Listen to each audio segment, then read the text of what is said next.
Hello everyone, आज के इस सेशन में हम डिस्कस करने जा रहे हैं क्लास 10th केमिस्ट्री के chapter carbon and it's compounds का एक और न्यू टॉपिक, और वो न्यू टॉपिक है allotropic forms of carbon. Previous 2 lectures में हमने अब तक अपने चैप्टर के 2 बेहतरीन टॉपिक्स को अच्छे से रिवाइज कर लिया है।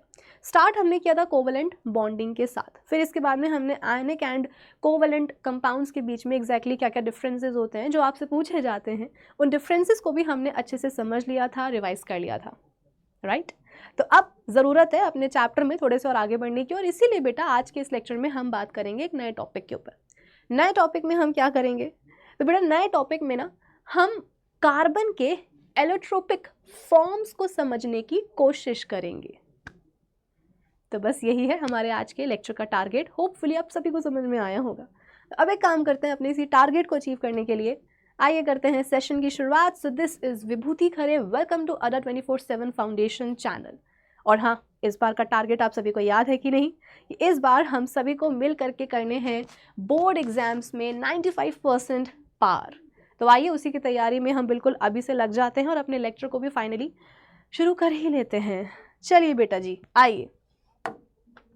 अब देखो यार, ऐसा है कि इस पूरे चैप्टर में ना हम कार्बन की ही बातें करते हैं। इनफैक्ट पूरे चैप्टर में हम कार्बन की ही तारीफ़ें करते रहते हैं। प्रीवियस 2 लेक्चर्स में भी हमने क्या किया था, कार्बन की ही तारीफ़ें करी थी। तो आज क्या करेंगे, बस उसी चीज़ को हम कंटिन्यू करेंगे। मतलब आज के लेक्चर में भी हम कार्बन की तारीफ़ें ही करेंगे। अब आप मुझसे पूछोगे कि मैम आज के लेक्चर में क्या खास बात है कार्बन की, मतलब आज के लेक्चर में क्या तारीफ़ है कार्बन की। तो बेटा आज के इस लेक्चर में कार्बन की तारीफ़ ये है कि कार्बन के पास ना एक बहुत ही बढ़िया सी प्रॉपर्टी होती है, एक मतलब एबिलिटी होती है, और उस एबिलिटी का नाम है एलोट्रोपी। कहने का मतलब ये है बेटा कि कार्बन एक ऐसा एलिमेंट है जो एग्जिबिट करता है एलोट्रोपी। अब आप बोलोगे कि मैम ये एलोट्रोपी क्या है, ये किस चिड़िया का नाम है? तो अब सुनो, करना तुम्हें कुछ भी नहीं है, बस मेरी बातों को ध्यान से सुनते जाना है, क्योंकि जितना ध्यान से सुनोगे उतना अच्छे से समझ में आता जाएगा, ठीक है? तो अब सुनो बेटा, एलोट्रोपी ना एक एबिलिटी होती है एलिमेंट की। एलोट्रोपी एक एबिलिटी होती है एलिमेंट की, जिसमें कि एक एलिमेंट अपने सेम फिजिकल स्टेट में, फिजिकल स्टेट का मतलब तुम लोग समझते हो ना, क्लास 9th में अपन पढ़ चुके हैं कि भाई मैटर की 3 फिजिकल स्टेट्स होती हैं, है ना। एक मैटर की 3 फिजिकल स्टेट्स होती हैं, सॉलिड, लिक्विड एंड गैसियस, ठीक है।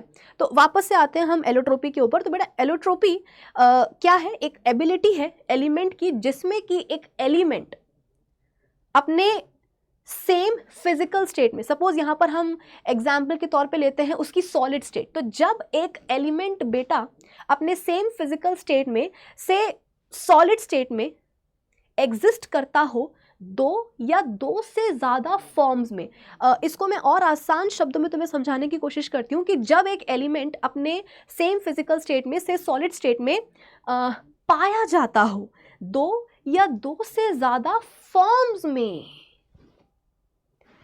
इस चीज़ को बेटा मैं लिखना चाहूँगी, क्योंकि लिखूंगी तो तुम्हें भी अच्छा लगेगा और मुझे भी अंदर से अच्छा लगेगा, ठीक है। मैंने क्या बोला, मैंने बस इतना बोला कि हमारे पास अभी एक एलिमेंट है, हमारे पास अभी एक एलिमेंट है जो अपने सेम फिजिकल स्टेट में से सॉलिड स्टेट में एग्जिस्ट कर रहा हो या पाया जा रहा हो 2 या 2 से ज्यादा फॉर्म्स में। और बेटा ये जो फॉर्म्स है ना, इनकी 2 खास बातें होती है। ये जो फॉर्म्स यहां पर मैंने लिखे हैं ना, एक ही एलिमेंट के, तो बेटा इन फॉर्म्स की 2 खास बातें होती हैं। पहली खास बात ध्यान से सुनना कि इन सारे फॉर्म्स की, भले ही 2 हो, 3 हो, 4 हो, 5 हो, 6 हो, मुझे नहीं पता, चाहे जितने भी फॉर्म्स हो, है ना, एक ही एलिमेंट की बेटा यहां पर बात हो रही है, ठीक है ना। इन सारे फॉर्म्स की जो केमिकल प्रॉपर्टीज होती हैं सबकी एक जैसी होती हैं, एकदम matching, same to same, ditto, identical. मैंने क्या बोला कि हमारे पास एक एलिमेंट है जो अपने सेम फिजिकल स्टेट में से सॉलिड स्टेट में पाया जा रहा है 2 या 2 से ज्यादा फॉर्म्स में। और इन फॉर्म्स की एक पहली खास बात क्या है कि इन सब की जो केमिकल प्रॉपर्टीज है एक जैसी है, समझे। लेकिन दूसरी खास बात कि इन सभी फॉर्म्स की जो फिजिकल प्रॉपर्टीज हैं वो सबकी अलग अलग हैं। आप बोलोगे कि मैम कहने को तो ये सारे फॉर्म्स है ना, फॉर्म्स को आप हिंदी में मेरी बेटा आवाज़ ऐसी है, मतलब हो रही है, आपको डील करना पड़ेगा बेटा, ठीक है। हो सकता है कि कभी कभी आपको मेरी आवाज़ एकदम सही सही सुनाई दे, कभी उतनी क्लियर ना सुनाई दे, बट आपको डील करना पड़ेगा क्योंकि मैं भी डील कर ही रही हूँ और कोई ऑप्शन है नहीं अपने पास, ठीक है। मैंने क्या बोला, हाँ, इन फॉर्म्स को अपन हिंदी में रूप बोल सकते हैं, ठीक है। तो आप बोलोगे कि मैम कहने को तो ये जितने भी फॉर्म्स हैं, अभी हम स्पेसिफिक नंबर पे नहीं जा रहे हैं कि 2 है कि 3 है या 4 है, जितने भी हैं, आप बोलोगे कि मैम कहने को तो ये जो रूप हैं, ये जो फॉर्म्स हैं, ये एक ही एलिमेंट के हैं, लेकिन फिर भी इन सभी फॉर्म्स की, चलो ठीक है, केमिकल प्रॉपर्टीज तो एक जैसी, लेकिन फिजिकल प्रॉपर्टीज अलग अलग क्यों हो रही हैं? अरे हो रही तो हो रही है, क्या कर सकते हैं भाई, कुछ ना कुछ तो होगा, कुछ ना कुछ तो होगा। तभी तो इन फॉर्म्स की जो केमिकल प्रॉपर्टीज हैं सबकी एक जैसी हो रही हैं, सबकी आइडेंटिकल है, लेकिन फिजिकल प्रॉपर्टीज सबकी अलग अलग हो रही हैं। कुछ ना कुछ तो होगा ना, क्या होगा? अरे वो तो बात की बात है, देख लेंगे। लेकिन पहले तुम्हारा फर्ज क्या बनता है कि तुम इन फॉर्म्स की वो 2 खास बातों को एटलीस्ट याद तो कर लो कि हाँ, इनकी केमिकल प्रॉपर्टीज सेम होंगी, लेकिन फिजिकल प्रॉपर्टीज अलग अलग होंगी। लिख रही हूं, याद कर लो बेटा। हर लेक्चर का ना टारगेट अब तुम ये रखा करो कि जिस लेक्चर में जो पढ़ाया जा रहा है, जो टॉपिक पढ़ाया जा रहा है, वो उसी लेक्चर में समझ करके याद हो जाए, पन्ने ना पलटने पड़े कि हाँ देख तो लिया है लेक्चर, एक बार फिर से देखेंगे तब जाके याद होगा। नहीं, अभी टाइम इन्वेस्ट कर रहे हो तुम इस लेक्चर पे, तो टारगेट तुम्हारा यही होना चाहिए, उद्देश्य तुम्हारा यही होना चाहिए कि यार इस लेक्चर में मैम जो पढ़ा रही है वो अभी के अभी याद हो जाए। समझ में आ जाएगा तो याद भी हो जाएगा, क्या दिक्कत की बात है। और अभी तो तुमको मैं इसका एक बहुत ही बढ़िया सा बेसिक सा एग्जाम्पल दूंगी, ऐसा एग्जाम्पल दूंगी कि तुम जीवन में जो है ना कभी भी एलोट्रोपी भूलने नहीं वाले हो। सुनो मेरी बात, यहाँ पे मैं लिख रही हूँ, क्या लिख रही हूँ मैं, कि इन सभी फॉर्म्स की केमिकल प्रॉपर्टीज एक जैसी होती हैं, सेम केमिकल प्रॉपर्टीज। रीजन बाद में दूंगी, अभी तुम पॉइंट्स देखो, समझो और याद करो। लेकिन इन सभी फॉर्म्स की जो फिजिकल प्रॉपर्टीज होंगी वो अलग अलग होंगी, डिफरेंट फिजिकल प्रॉपर्टीज। तो बेटा एलिमेंट की इसी एबिलिटी को, एक एलिमेंट की इसी एबिलिटी को तो हम क्या बोल देते हैं, एलोट्रोपी। सवाल तो पहला यही था ना कि मैम एलोट्रोपी क्या है, ये किस चिड़िया का नाम है, तो वही तो तुमको यहाँ पर मैंने सबसे पहले अभी एक्सप्लेन किया है कि एलोट्रोपी क्या होती है। एक एलिमेंट की एबिलिटी होती है, एलिमेंट की एबिलिटी होती है जिसमें कि एलिमेंट अपने सेम फिजिकल स्टेट में से सॉलिड स्टेट में एग्जिस्ट करता हो 2 या 2 से ज्यादा फॉर्म्स में।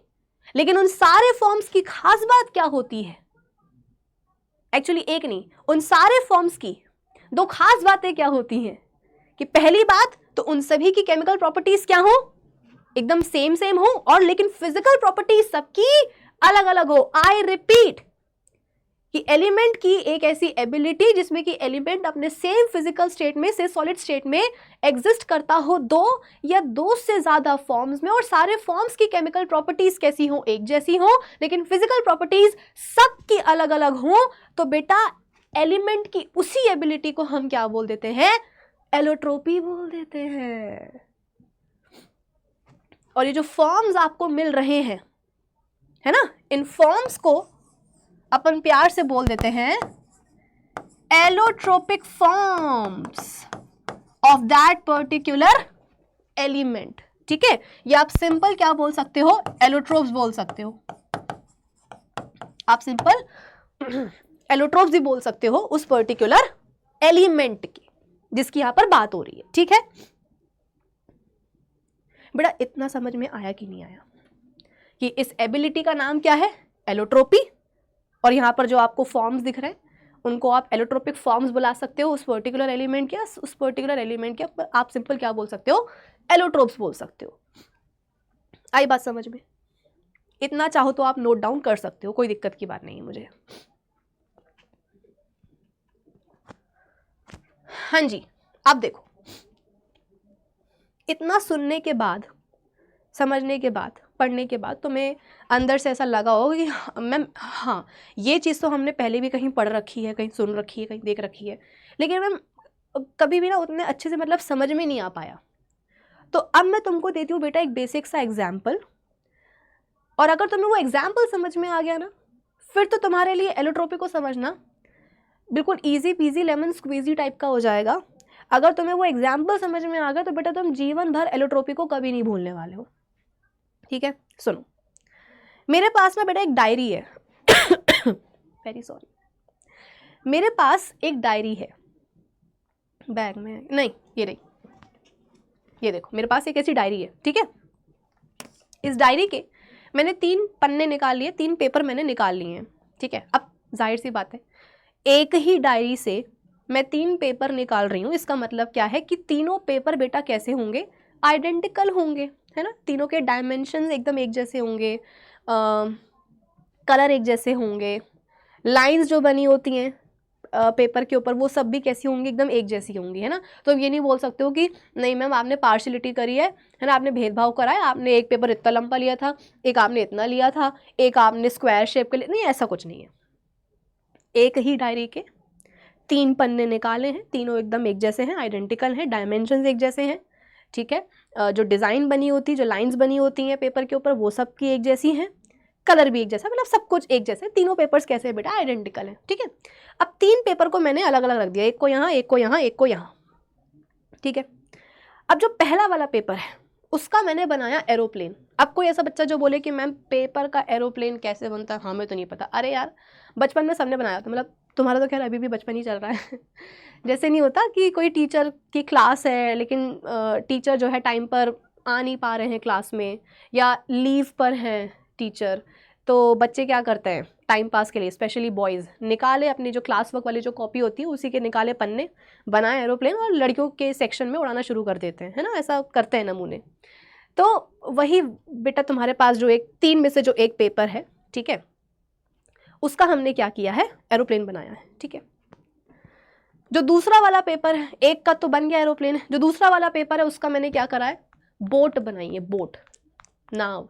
अरे वो बारिश के टाइम पे नहीं, कभी कभी घर के बाहर सामने थोड़ा सा पानी भर जाता है तो टाइम पास के लिए अपन क्या करते हैं, बोट बनाते हैं और उसको तैराते हैं उसमें, है ना। तो वही वाली बेटा पेपर की बोट बनानी है। ठीक है, बना दी अपन ने, बना दिए।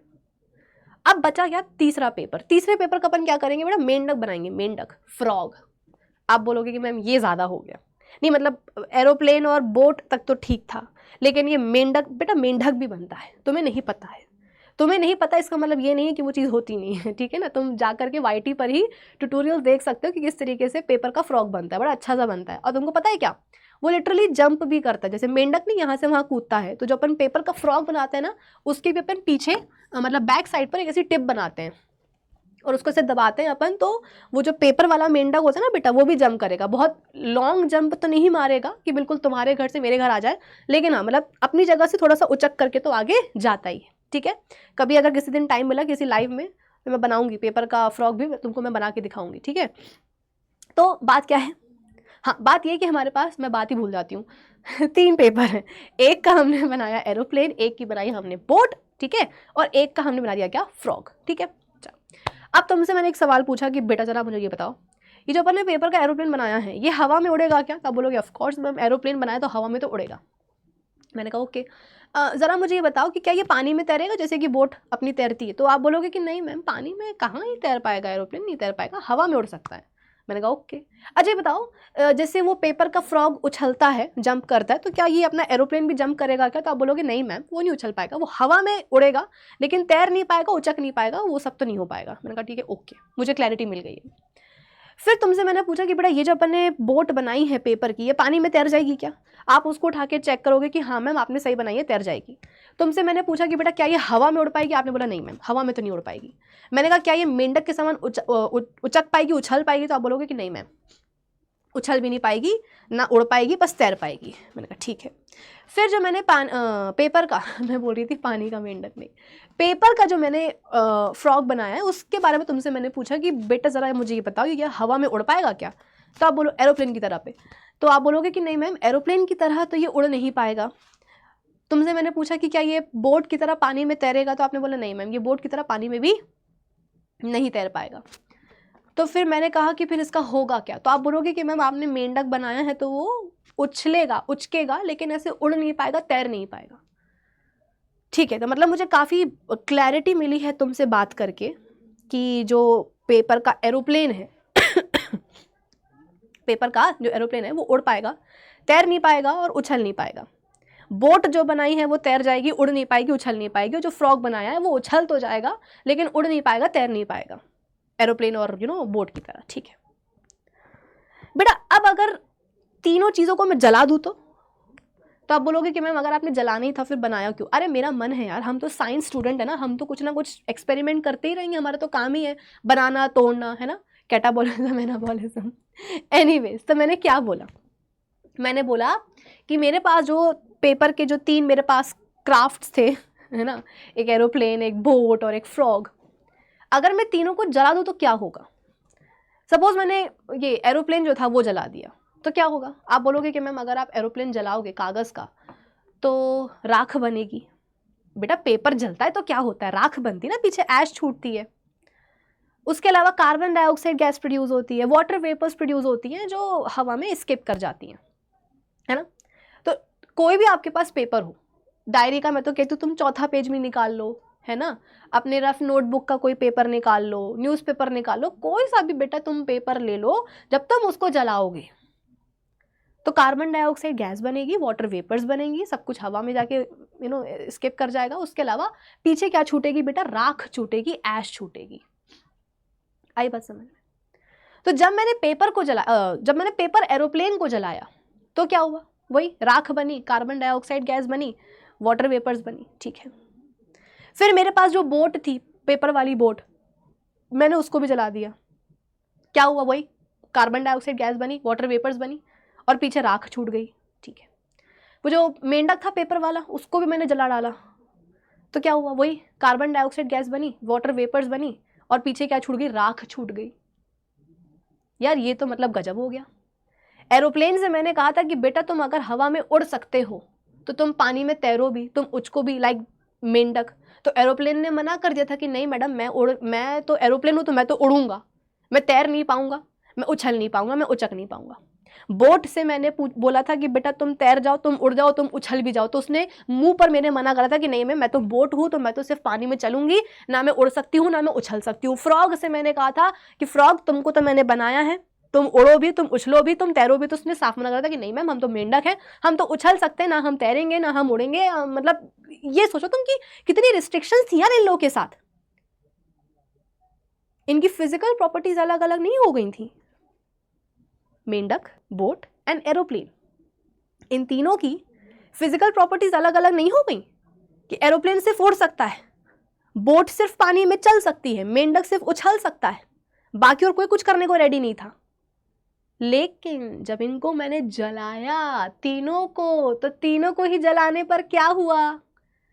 मेरे पास सेम प्रोडक्ट आया, राख बनी, कार्बन डाइऑक्साइड गैस बनी, वाटर वेपर्स बनी। यस और नो?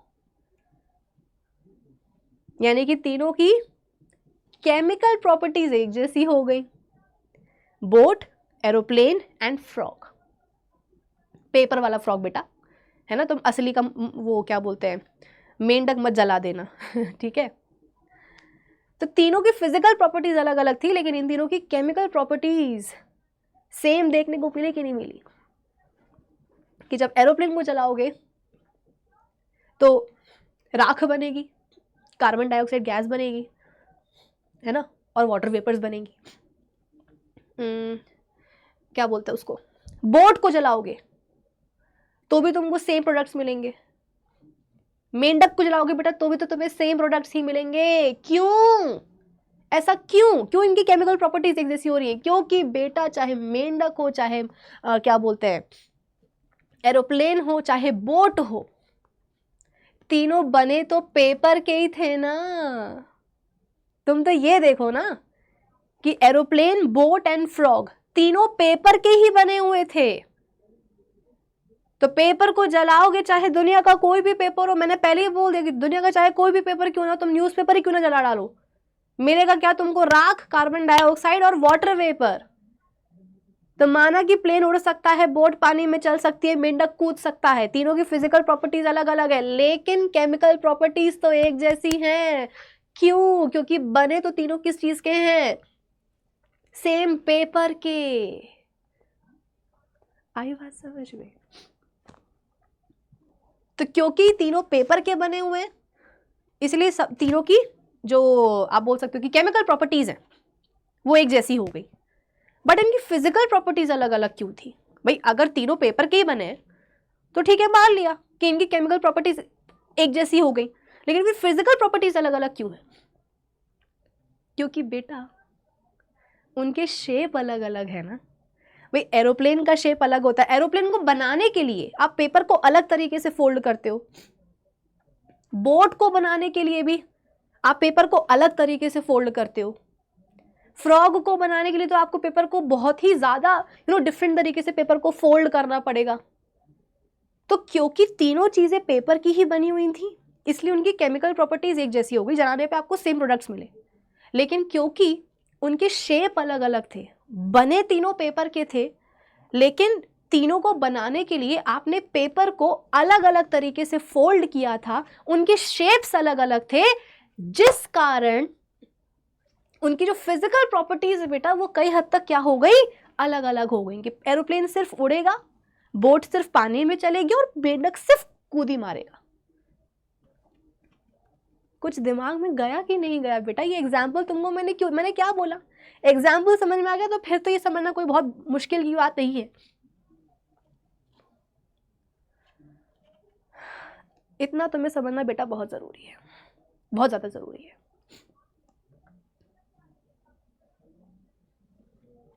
अब आ जाओ बेटा किसके ऊपर? कार्बन के ऊपर। भाई वो एग्जाम्पल हो चुका है, एग्जाम्पल समझ में आ गया ना? एरोप्लेन, बोट और क्या बोलते हैं मेंढक। केमिकल प्रॉपर्टीज एक जैसी क्यों है? क्योंकि तीनों चीजें पेपर की बनी हुई हैं। तीनों को जलाएंगे, कार्बन डाइऑक्साइड गैस बनेगी, वाटर वेपर्स बनेंगी और पीछे राख छूट जाएगी।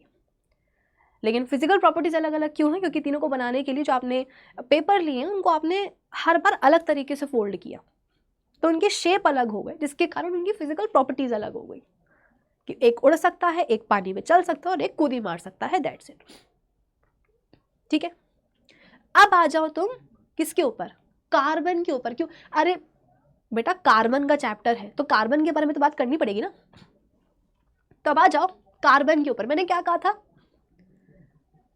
कार्बन एक ऐसा एलिमेंट है जो एलोट्रोपी शो करता है, आप बोल सकते हो कि एग्जिबिट करता है। यानी कि कार्बन यहां पर जो, अब पहले मैंने एलिमेंट लिखा था, एक काम करते हैं ना, इसकी जगह मैं यहां पे कार्बन लिख देती हूं क्योंकि स्पेसिफिकली बेटा हम कार्बन की ही बात करते हैं। अभी हमें कुछ और किसी के एलोट्रोप्स पढ़ने ही नहीं है। ठीक है, 11th-12th में जाओगे, अगर टीचर ने पढ़ाया तो पढ़ लेना, लेकिन मेन तुम्हें कार्बन के ही एलोट्रोप्स पढ़ने होते हैं। ठीक है, तो एलोट्रोपी का मतलब तुम्हें समझ में आ गया कि जब एक एलिमेंट अपने सेम फिजिकल स्टेट में दो या दो से ज़्यादा फॉर्म्स में एग्जिस्ट करे, पाया जाए, उन सभी फॉर्म्स की जो केमिकल प्रॉपर्टीज़ है वो एक जैसी हो, लेकिन फिजिकल प्रॉपर्टीज़ सबकी अलग अलग हो, तो ऐसी एबिलिटी को अपन एलोट्रोपी बोल देते हैं और ऐसे फॉर्म्स को अपन उस पर्टिकुलर एलिमेंट के एलोट्रोप्स बोल देते हैं या एलोट्रोपिक फॉर्म्स बोल देते हैं।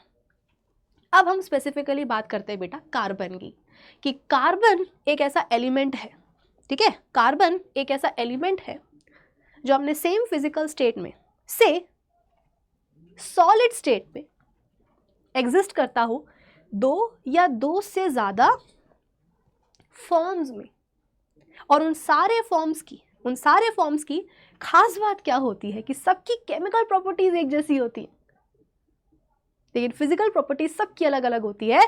तो ऐसी एबिलिटी को अपन क्या बोलते हैं, कार्बन की एलोट्रोपी। और ये जो फॉर्म्स हैं इनको अपन क्या बोलेंगे, कार्बन के एलोट्रोप्स या एलोट्रोपिक फॉर्म्स ऑफ कार्बन। बात समझ में आई कि नहीं आई? अब तुम मेरी बात समझोगे।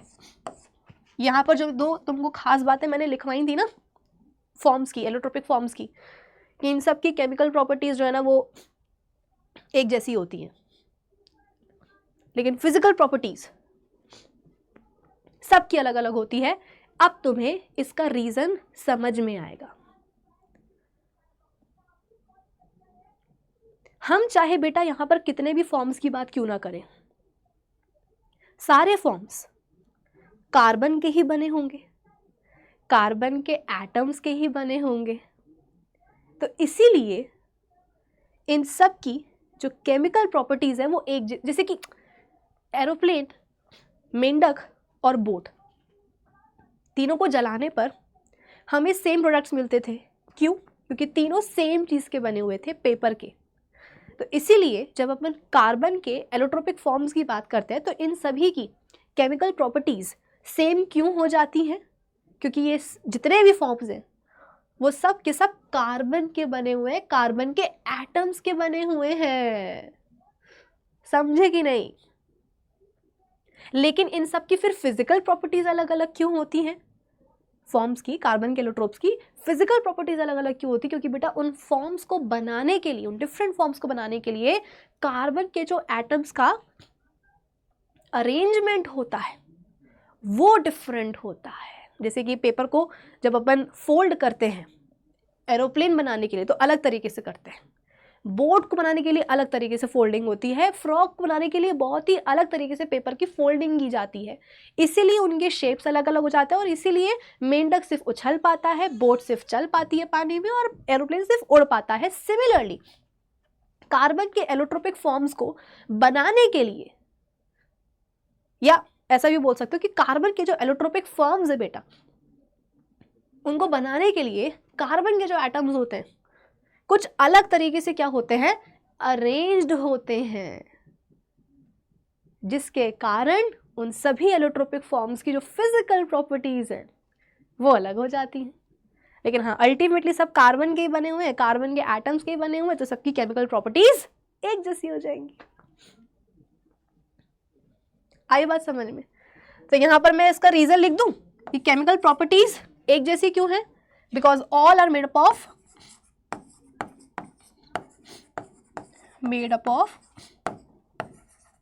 कार्बन और उसके एटम्स। इनकी फिजिकल प्रॉपर्टीज अलग अलग क्यों हैं? क्योंकि कार्बन एटम्स का अरेंजमेंट डिफरेंट है, अरेंजमेंट इज डिफरेंट। ठीक है, चलो अब अपन आगे बढ़ते हैं। बेटा कार्बन जो है ना अपने दो फॉर्म्स में एग्जिस्ट करता है। कार्बन अपने दो फॉर्म्स में एग्जिस्ट करता है। एक होता है क्रिस्टलाइन फॉर्म और एक होता है अमॉर्फस। ठीक है, और हाँ यहां पर स्टेट क्या रहेगी, फिजिकल स्टेट सॉलिड ही रहेगी, वो मत चेंज करना।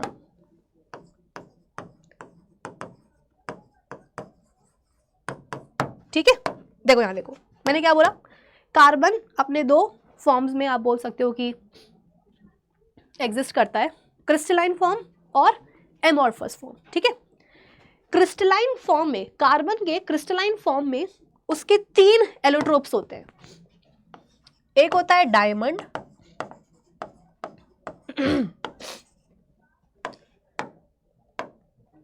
एक होता है ग्रेफाइट और एक होता है फुलरीन्स। फुलरीन्स आई बात समझ में? तो कार्बन अपने दो फॉर्म्स में एग्जिस्ट करता है, crystalline and amorphous form. Crystalline form में उसके 3 एलोट्रोप्स होते हैं या 3 एलोट्रोपिक फॉर्म्स होते हैं, डायमंड, ग्रेफाइट एंड फुलरीन्स, जिनको आपको डिटेल में पढ़ना है। रही बात एमॉर्फस फॉर्म में, तो यहाँ पर भी इसके 3 एलोट्रोप्स होते हैं, कोक, चारकोल, कार्बन ब्लैक, जिनके बारे में एनसीईआरटी डिटेल में बात नहीं करती है। इनके बारे में एनसीईआरटी डिटेल में बात नहीं करती है, हम भी नहीं करेंगे, क्योंकि भाई एनसीईआरटी नहीं बात नहीं करी है डिटेल में, तो फिर एग्जाम में पूछा भी नहीं जाएगा। लेकिन हाँ, पता होना चाहिए। तो crystalline form and amorphous form. Crystalline form में कार्बन के ये तीनों एलोट्रोप्स होते हैं, डायमंड, ग्रेफाइट एंड फुलरीन्स, जिनके बारे में अभी मैं आपको डिटेल में पढ़ाऊंगी। रही बात एमॉर्फस फॉर्म में, तो यहाँ पर Coke, charcoal and carbon black, ठीक है, ये 3 एलोट्रोपिक फॉर्म्स होते हैं। कहाँ? उसके एमॉर्फस फॉर्म में, जो आपके अभी सिलेबस में नहीं है। तो इनके बारे में अपन एग्जाम पॉइंट ऑफ व्यू से डिटेल में बात नहीं करेंगे। क्लियर हुआ? चल अब बेटा आज अपन बात करते हैं सबसे पहले किसकी? डायमंड की, है ना। अब क्योंकि मैं क्या बोल रही हूँ कि ये तीनों क्या हैं, अरे ये डायमंड, ये कार्बन के क्रिस्टलाइन फॉर्म के एलोट्रोप्स हैं, डायमंड, ग्रेफाइट एंड फुलरीन, ये तीनों क्या है बेटा? कार्बन के क्रिस्टलाइन फॉर्म के 3 एलोट्रोप्स हैं या एलोट्रोपिक फॉर्म्स हैं। इसका मतलब क्या कि इन तीनों की केमिकल प्रॉपर्टीज एक जैसी होंगी सबकी, लेकिन फिजिकल प्रॉपर्टीज तीनों की अलग अलग होंगी और बहुत अलग अलग होंगी। इन तीनों को बेटा अगर आप जलाओगे ना, जैसे कि अपन ने वो पेपर के 3 नमूनों को जलाया था, तो क्या मिला था? Carbon dioxide gas, water vapours, राख पीछे छुड़ गई थी, है ना। तो वैसे ही अगर आप डायमंड, ग्रेफाइट एंड फुलरीन्स को जलाओगे तो क्या होगा? सेम प्रोडक्ट मिलेंगे। डायमंड को जला दिया, ग्रेफाइट को जला दिया, वो तो भाई बेटा पेंसिल की जो लीड होती है ना, लीड, वो ग्रेफाइट की बनी होती है, ठीक है। तो डायमंड, ग्रेफाइट और फुलरीन्स, इन तीनों को जलाओगे तो तुमको सेम प्रोडक्ट्स मिलेंगे। कार्बन डाइऑक्साइड तो मिलेगी ही मिलेगी, क्यों? अरे तीनों कार्बन के ही तो बने बेटा। डायमंड में भी कार्बन कार्बन, ग्रेफाइट में भी कार्बन ही कार्बन, फुलरीन्स में भी कार्बन ही और कार्बन। तीनों किसके बने हैं? सिर्फ और सिर्फ कार्बन एटम्स के बने हुए हैं। तो इसीलिए इनको जलाने पर सेम प्रोडक्ट्स आपको मिलेंगे। केमिकल प्रॉपर्टीज इनकी एक जैसी होंगी, लेकिन फिजिकल प्रॉपर्टीज अलग होंगी। क्यों? इन तीनों को बनाने के लिए कार्बन एटम्स का जो अरेंजमेंट होता है बेटा, वो बहुत अलग अलग होता है। कार्बन एटम्स का जो अरेंजमेंट है डायमंड को बनाने के लिए, फुलरीन्स को बनाने के लिए, ग्रेफाइट को बनाने के लिए अलग अलग है, जिसके चलते इनकी जो फिजिकल प्रॉपर्टीज है बेटा वो अलग हो जाती है। तो आ जाओ, अब अपन शुरुआत करते हैं डायमंड के साथ। डायमंड सबसे हार्डेस्ट सब्सटेंस है धरती पर। इतना हार्ड है बेटा कि इसका इस्तेमाल जो है ना, ग्लास, मार्बल, ग्रेनाइट, इनको तोड़ने के लिए भी किया जाता है। Can you imagine? आप बोलोगे कि डायमंड इतना महंगा आता है मैम। मम्मी ने जो है ना, एक दिन हमने मम्मी से बोल दिया था कि मम्मी डायमंड की ज्वेलरी चाहिए है, इयररिंग्स चाहिए हैं, नेकलेस चाहिए है। मम्मी ने डांट के बिठा दिया था कि आए बड़े डायमंड का जो है ना वो ज्वेलरी पहनने वाले, पहले पढ़ो लिखो कमाओ, इसके बाद में अपने उससे खरीदना, है ना। तो मैम इतने महंगे डायमंड का इस्तेमाल हम कांच को काटने के लिए करते हैं, ग्रेनाइट को काटने के लिए करते हैं, मार्बल को काटने के लिए करते हैं। एग्जैक्टली बेटा, there are certain tools, instruments जिनकी टिप डायमंड की बनी होती है, जिनकी जो टिप है, टिप वो डायमंड की बनी होती है। और फिर ऐसे डायमंड टिप्ड टूल्स या इंस्ट्रूमेंट्स का इस्तेमाल करते हैं कांच को काटने के लिए, मार्बल को काटने के लिए, ग्रेनाइट को काटने के लिए। क्यों? क्योंकि डायमंड बेटा बहुत हार्ड होता है, बहुत हार्ड होता है। अब सवाल यह है कि मैम डायमंड इतना हार्ड है क्यों? क्योंकि इसका जो स्ट्रक्चर है बेटा वो 3D नेटवर्क लाइक है। यहाँ पे मैं लिख देती हूं, इसको जो इसकी हार्डनेस मिली है, it is the hardest natural substance known. ठीक है, it is the hardest natural substance known, बहुत हार्ड है। इसको जिसकी हार्डनेस मिली है वो कहां से आई है इसके पास, तो हार्डनेस इसके पास आई है इसके 3D नेटवर्क लाइक स्ट्रक्चर के से, नेटवर्क लाइक स्ट्रक्चर से। इसका स्ट्रक्चर बेटा कैसा होता है, 3D नेटवर्क लाइक होता है, जिसके कारण इसको इसकी हार्डनेस मिलती है। अब आप बोलोगे कि मैम ये 3D नेटवर्क लाइक स्ट्रक्चर क्या होता है, सुनो। डायमंड को बनाने के लिए बेटा जाहिर सी बात है तुमको कार्बन एटम्स ही चाहिए है, लेकिन डायमंड को बनाने के लिए हर एक कार्बन एटम 4 और कार्बन एटम से जुड़ा होता है। आप बोलोगे कि मैम इसमें क्या खास बात है, ये तो हमको पहले से पता है ना, ये तो हमको पहले से पता है कि कार्बन एक मतलब कार्बन की जो वैलेंसी है वो 4 होती है ना, कार्बन की वैलेंसी 4 होती है, तो उसको 4 कोवलेंट बॉन्ड, हर एक कार्बन एटम को 4 कोवलेंट बॉन्ड बनाने पड़ते हैं, तब जाकर के उसको कहीं से उसकी स्टेबिलिटी मिलती है, अदरवाइज तो नहीं मिलने वाली थी, है ना। कार्बन की वैलेंसी बेटा अपन पढ़ चुके ना कोवलेंट बॉन्डिंग में, है ना। तो कार्बन की वैलेंसी होती है 4, कार्बन के हर एक एटम को 4 कोवलेंट बॉन्ड्स बनाने पड़ते हैं, तब जाकर के उस एक एटम को उसकी स्टेबिलिटी नसीब होती है, ठीक है। तो डायमंड को बनाने के लिए क्या होता है, जैसे कि ये कार्बन एटम तुमको दिख रहा है, ये कार्बन एटम 4 कोवलेंट बॉन्ड्स बनाएगा, वो भी कैसे, सिंगल सिंगल, है ना। डबल और ट्रिपल बेटा देखो, अगर तुम डबल या ट्रिपल की बात करोगे, है ना, तो वो गड़बड़ हो जाएगी। यहां पर आपको डबल ट्रिपल के ऊपर जाना ही नहीं है, डायमंड में तो एटलीस्ट नहीं जाना है, ठीक है ना। ग्रेफाइट में अपन अभी देखेंगे कुछ देर बाद। तो डायमंड में क्या होता है, जैसे कि ये एक कार्बन एटम है, ये 4 सिंगल कोवलेंट बॉन्ड्स बनाएगा, किसके साथ, दूसरे कार्बन एटम्स के साथ, लाइक दिस, है ना।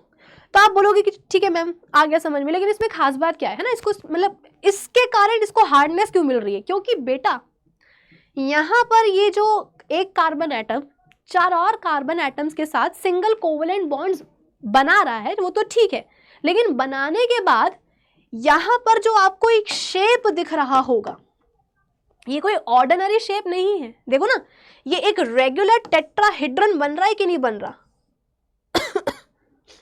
लाइक दिस, ये देखो, ये एक रेगुलर टेट्राहेड्रन शेप बन रहा है कि नहीं बन रहा। मैं इसका कुछ और अच्छी इमेज दिखाती हूं तो तुमको अच्छे से समझ में। ये देखो, ये होता है बेटा क्या, एक रेगुलर टेट्राहेड्रन का शेप, ये ठीक है, दिख रहा है कि नहीं दिख रहा, हाँ, ये होता है एक रेगुलर टेट्राहेड्रन का शेप। मान लो कि एक कार्बन एटम यहां है, डायमंड का एक कार्बन एटम यहां है, तो वो 4 और कार्बन एटम से क्या करेगा, सिंगल कोवलेंट बॉन्ड बनाएगा।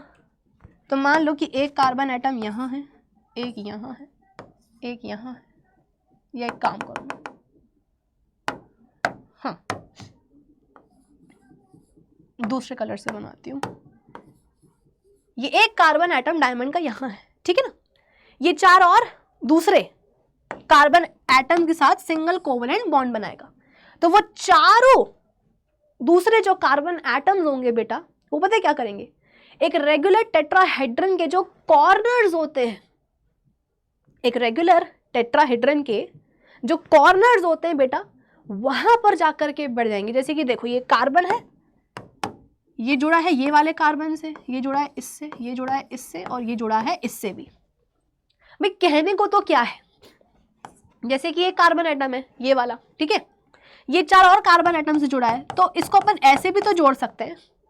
भाई एक कार्बन एटम को 4 सिंगल कोवलेंट बॉन्ड्स के थ्रू 4 और कार्बन एटम से जोड़ना है, तो जोड़ तो ऐसे भी सकते हैं, लेकिन इसमें और इसमें फर्क है। क्या फर्क है, यहां पर बेटा फर्क है शेप में, कि कहने को तो 4 और कार्बन एटम्स इस कार्बन एटम के साथ जुड़े हुए हैं, लेकिन क्या इन्होंने जुड़ करके कोई डेफिनेट शेप बनाया है क्या, कोई नेटवर्क बनाया है क्या, नहीं। लेकिन यहां देखो क्या हुआ, यहां पर डायमंड में वो 4 कार्बन एटम्स जो इसके साथ जुड़े हुए थे, उन चारों कार्बन एटम्स ने जा करके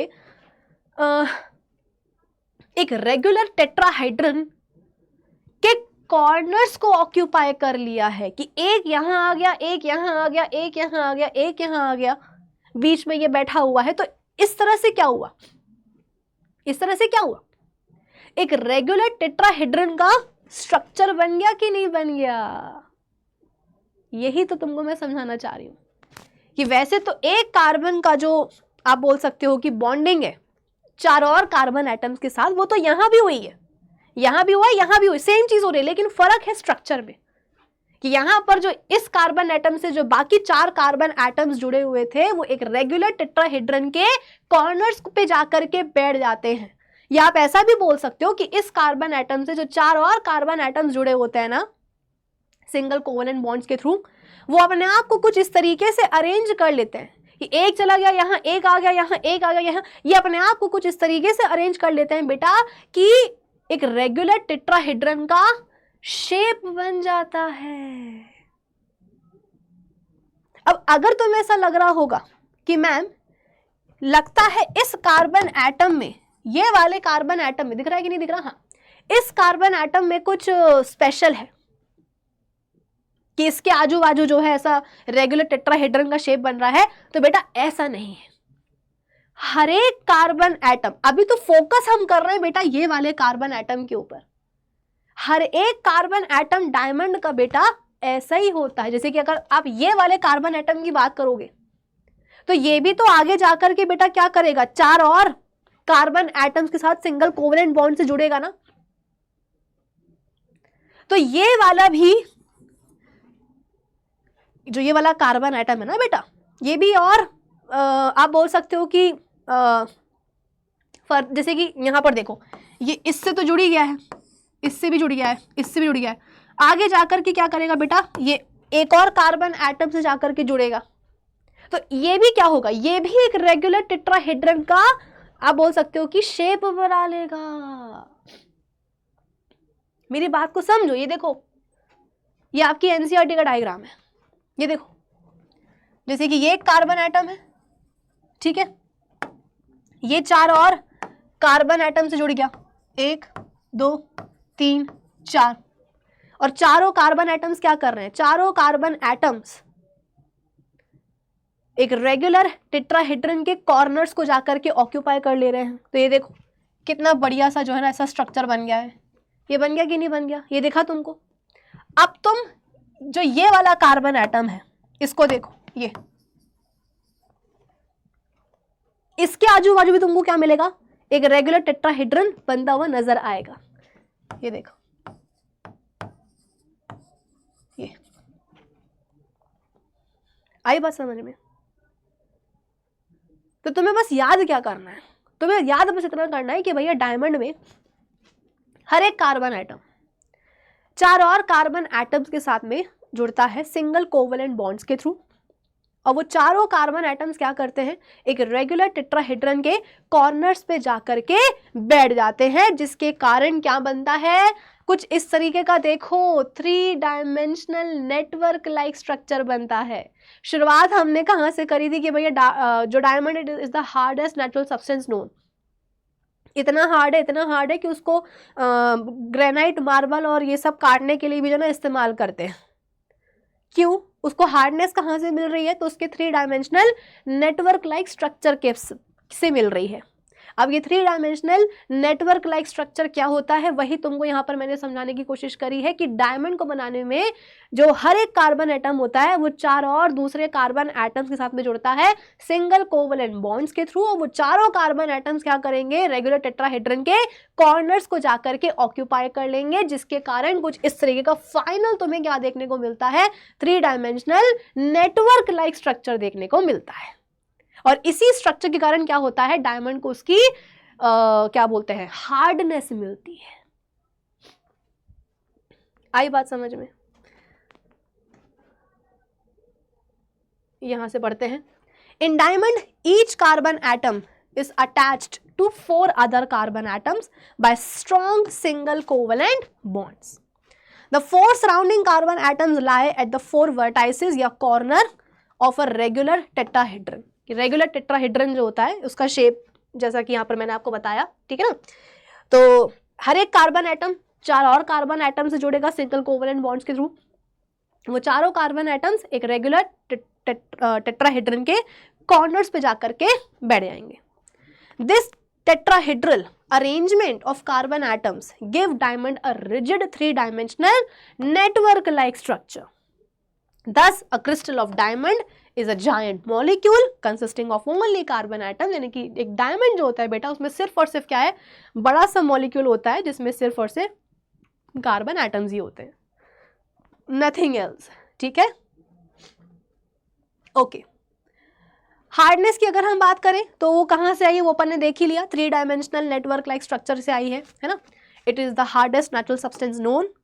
डेंसिटी, बेटा डेंसिटी का मतलब तुम लोग समझते हो ना कि कोई चीज़ कितनी घनी है. जैसे कि मैंने तुमको बोला कि एक डेंस फॉरेस्ट है, मैं कल पिकनिक मनाने गई थी एक डेंस फॉरेस्ट में.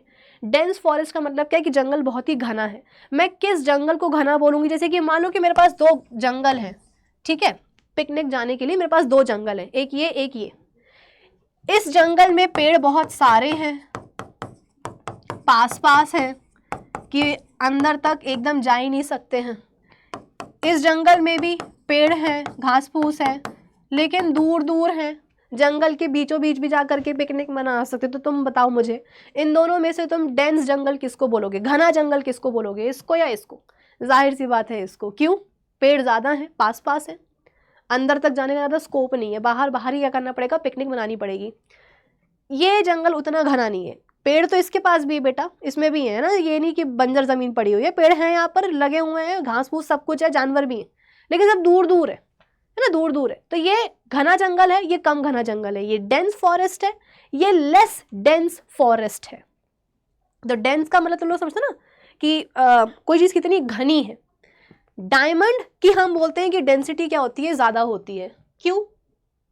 अरे एक कार्बन एटम, हर एक कार्बन एटम इनफैक्ट चार और दूसरे कार्बन एटम्स के साथ में जुड़ा होता है सिंगल कोवलेंट बॉन्ड्स के थ्रू. वो चारों कार्बन एटम्स क्या करते हैं, एक रेगुलर टेट्राहेड्रन के कॉर्नर्स पे जाकर के बैठ जाते हैं. तो इन शॉर्ट डायमंड में कार्बन एटम्स का बेटा जो अरेंजमेंट होता है ना, वो काफ़ी क्लोज टाइप का होता है. मतलब कि डायमंड में कार्बन एटम्स जो होते हैं they are closely packed. Diamond में कार्बन एटम्स क्लोजली पैक्ड होते हैं. भाई जितने पेड़ पास पास होंगे, जितने पेड़ जंगल में पास पास होंगे, उतना तो फॉरेस्ट क्या कहलाएगा, डेंस कहलाएगा ना. सिमिलरली डायमंड में जो कार्बन एटम्स होते हैं वो पास पास होते हैं, डेंसली पैक्ड होते हैं, टाइटली पैक्ड होते हैं, क्लोजली पैक्ड होते हैं, इसीलिए उसकी डेंसिटी ज़्यादा हो जाती है. So due to network structure carbon atoms जो होते हैं डायमंड में वो क्लोजली पैक्ड होते हैं, इसलिए डेंसिटी क्या होती है, ज़्यादा होती है. बेटा मेल्टिंग पॉइंट बहुत ज़्यादा होता है डायमंड का, मतलब 3,500-4 हज़ार डिग्री सेल्सियस पे जाकर के जो है ना तुम इसको करोगे तब जाकर के ये मेल्ट होना शुरू होगा. मतलब कि इसका मेल्टिंग पॉइंट बहुत ज़्यादा होता है. क्यों ज़्यादा होता है, वही वाली बात है ना बेटा कि कार्बन एटम्स के बीच में, डायमंड में कार्बन एटम्स के बीच में जो सिंगल कोवलेंट बॉन्ड बने हैं कि हर एक कार्बन एटम चार और कार्बन एटम्स के साथ में सिंगल कोवलेंट बॉन्ड्स से जुड़ा रहता है, रेगुलर टेट्राहेड्रन के कॉर्नर्स पे जाकर के बैठ जाते हैं वो चारों कार्बन एटम्स. तो उस चक्कर में क्या होता है कि जो नेटवर्क लाइक स्ट्रक्चर बनता है डायमंड में बेटा, उसके बॉन्ड्स को तोड़ना आसान नहीं होता. बॉन्ड्स बहुत स्ट्रांग बन जाते हैं, तोड़ने के लिए ज़्यादा आपको टेम्परेचर देना पड़ेगा, जिसके कारण आप बोल सकते हो कि मेल्टिंग पॉइंट जो है ज़्यादा हो जाता है. So a large amount of energy is needed to break the network structure of diamond. Therefore, the melting point of diamond is quite high, 3,500 degree Celsius के करीब, है ना. तो नेटवर्क जो बन रहा है स्ट्रक्चर डायमंड का, उसको तोड़ने के लिए ज़्यादा एनर्जी चाहिए, इसलिए मेल्टिंग पॉइंट ज़्यादा है. थर्मल और इलेक्ट्रिकल कंडक्टिविटी की अगर बात करी जाए बेटा, तो मैं आपको ये चीज़ पहले भी बता चुकी हूँ पिछले लेक्चर में कि इलेक्ट्रिक करंट के कंडक्शन के लिए या तो आपको फ्री इलेक्ट्रॉन्स चाहिए या फ्री आयंस चाहिए. आयंस का तो यहाँ पर कोई खेल नहीं है क्योंकि हमारे पास कोवलेंट क्या बोलते हैं बॉन्डिंग हो रही है यहाँ पे डायमंड को बनाने के लिए, ठीक है. तो फ्री आयंस तो यहाँ पर मिलने से रहे. फ्री इलेक्ट्रॉन्स होंगे क्या? नहीं होंगे. क्यों? मैंने क्या बोला, डायमंड में हर एक कार्बन एटम चार दूसरे कार्बन एटम्स के साथ में मिल करके चार सिंगल कोवलेंट बॉन्ड्स बना करके बैठा होता है. तो मतलब डायमंड में जितने भी कार्बन एटम है, यदि हर एक कार्बन एटम बेटा चार सिंगल कोवलेंट बॉन्ड बना करके बैठा होगा ऑलरेडी, तो क्या उसके पास कोई फ्री इलेक्ट्रॉन होगा क्या? नहीं होगा. अरे यार कार्बन है, आउटर मोस्ट शेल में 4 इलेक्ट्रॉन्स हैं, 4 और होने चाहिए। इलेक्ट्रॉन्स का यहाँ पे लेन देन तो हो नहीं सकता, म्यूचुअल शेयरिंग हो सकती है, तो ये क्या करेगा, एक कार्बन एटम 4 और, जैसे कि ऐसे बनाती हूं, ठीक है ना, ये क्या करेगा, एक कार्बन एटम 4 दूसरे कार्बन एटम्स के साथ इलेक्ट्रॉन्स की म्यूचुअल शेयरिंग करेगा। जैसे कि देखो ये जो कार्बन एटम है, ये बोलेगा इस कार्बन एटम से कि काम करते हैं भाई, अपन दोनों अपना एक एक इलेक्ट्रॉन एक दूसरे के साथ में शेयर कर लेते हैं। तो इनके बीच में बन गया एक सिंगल कोवलेंट बॉन्ड। ये कार्बन एटम ने क्या करा, इसके साथ भी अपना एक एक इलेक्ट्रॉन जो है ना आपस में शेयर कर लिया है, तो इनके बीच में भी बन गया एक सिंगल कोवलेंट बॉन्ड। यहाँ भी कुछ ऐसा ही हुआ, यहाँ भी कुछ ऐसे ही हुआ। तो इस हिसाब से हुआ क्या कि इस एक कार्बन एटम ने 4 सिंगल कोवलेंट बॉन्ड्स बना लिए हैं 4 और कार्बन एटम्स के साथ। यानी कि 4 इसके पास देखो इलेक्ट्रॉन्स इसके वैलेंस शेल में ऑलरेडी थे, है ना, 4 इलेक्ट्रॉन्स बेटा, 4 वैलेंस इलेक्ट्रॉन्स इसके पास तो ऑलरेडी थे। इसको टेम्परेरी बेसिस पे 4 इलेक्ट्रॉन्स और मिल गए हैं 4 दूसरे कार्बन एटम्स के। टेम्परेरी क्यों बोल रही हूँ, क्योंकि ये परमानेंट नहीं हुआ है ना, यहाँ पे कोई इलेक्ट्रॉन का डोनेशन या एक्सेप्टेंस नहीं हुआ है, शेयरिंग हुई है। तो 4 वैलेंस इलेक्ट्रॉन्स इसके पास इसके खुद के थे, इसको 4 और मिल गए दूसरे 4 कार्बन एटम्स के साथ, तो इसका ऑक्टेट हो गया कंप्लीट, यानी कि अब ये हो गया स्टेबल। तो बेटा जब इलेक्ट्रॉन्स बचे ही नहीं है तो फ्री भी नहीं होंगे, फ्री नहीं होंगे तो इलेक्ट्रिसिटी का कंडक्शन भूल जाओ। तो डायमंड इलेक्ट्रिसिटी का कंडक्टर नहीं होता है, क्यों, फ्री इलेक्ट्रॉन्स नहीं होते हैं डायमंड में, खत्म बात। So it is a bad conductor of electricity. इसकी थर्मल कंडक्टिविटी बेटा बहुत अच्छी होती है, इसीलिए डायमंड टिप्ड टूल्स, मतलब कि वो टूल्स जिनकी टिप बनी होती है डायमंड की, वो ओवरहीट नहीं होते हैं, ठीक है ना, and hence are extensively use for drilling and cutting purposes. Drilling and cutting purposes में डायमंड टिप टूल्स का इस्तेमाल करते हैं। थर्मल कंडक्टिविटी बढ़िया होती है, इसलिए ओवरहीट भी नहीं होते, ठीक है। चल ट्रांसपेरेंसी की बात करें तो because of high refractive index diamond जो है ना बढ़िया से लाइट को रिफ्लेक्ट करने देगा। एज अ रिजल्ट डायमंड क्या हो जाता है बेटा, एक ट्रांसपेरेंट सब्सटेंस बन जाता है ना। एक बार बोर्ड एग्जाम में पूछा भी गया था कि भैया डायमंड जो है वो ट्रांसपेरेंट क्यों है, तो आप बोल सकते हो कि भैया इसका रिफ्रैक्टिव इंडेक्स बहुत ज़्यादा होता है। Because of high refractive index diamond जो है एक मतलब ट्रांसपेरेंट सब्सटेंस है ना। और क्योंकि इतना बढ़िया ट्रांसपेरेंट जगमगाता है, इसलिए ज्वेलरी बनाने के लिए बेटा डायमंड का इस्तेमाल करते हैं, ठीक है। अब यूजेस पूछ लिए जाते हैं कभी कभी आपसे डायमंड के, तो because of hardness diamonds are use for cutting glasses, making borers for drilling rocks and for making abrasive. Abrasive का मतलब क्या होता है बेटा, वो घिसाई करने वाले जो सब्सटेंसेस होते हैं ना उनको अपन बोलते हैं, ठीक है। When diamond is cut and polished, brilliant light is refracted from its surfaces, और इसीलिए डायमंड का इस्तेमाल करते हैं अपन जेम्स एंड ज्वेलरी बनाने के लिए, ठीक है। अच्छा, कैटरेक्ट की सर्जरी में बेटा, कैटरेक्ट पता है क्या होता है, मोतियाबिंद जिसको अपन हिंदी में बोलते हैं। देखो अपने दोनों आंखों में आई लेंसेज होते हैं, ठीक है, जो क्रिस्टलाइन प्रोटीन्स के बने होते हैं।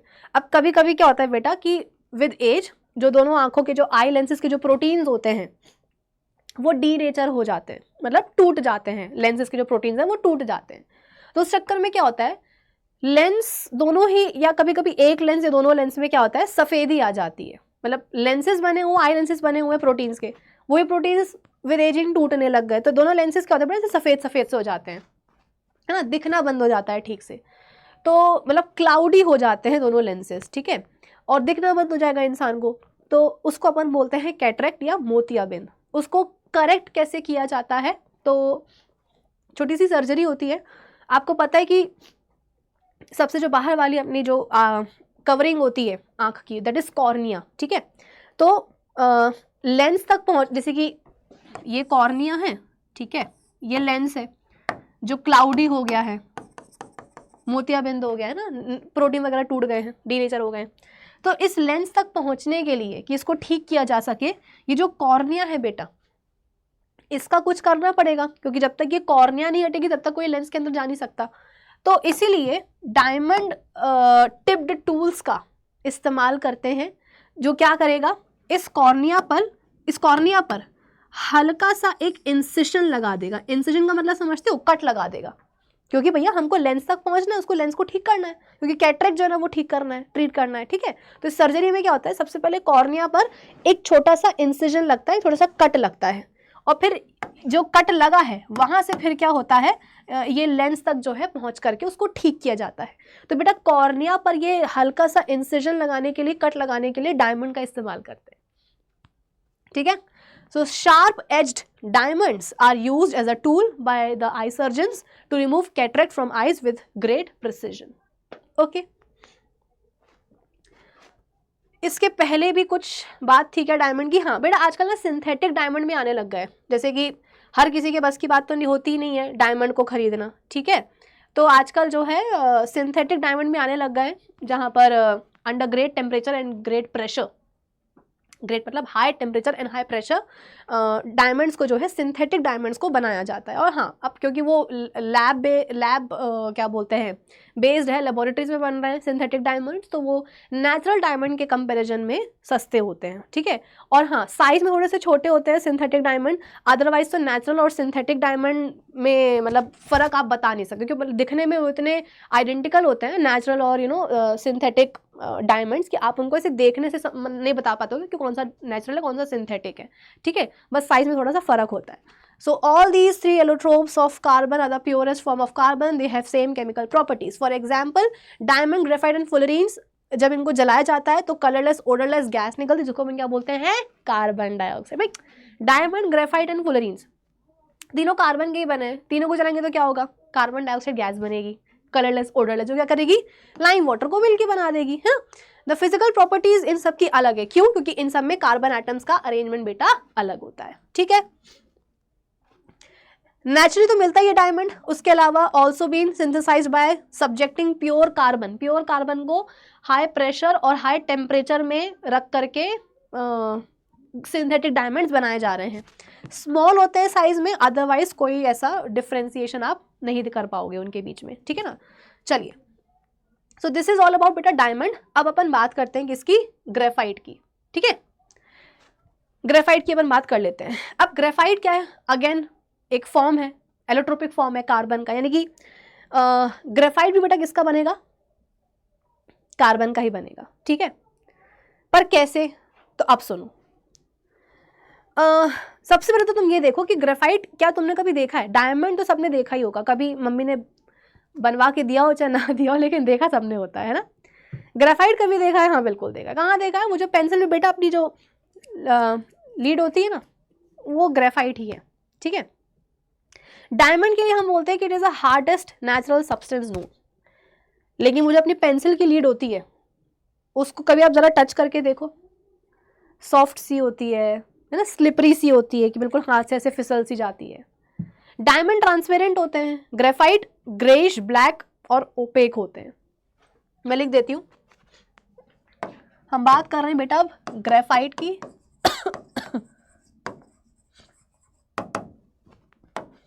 तो ये ग्रेइश ब्लैक,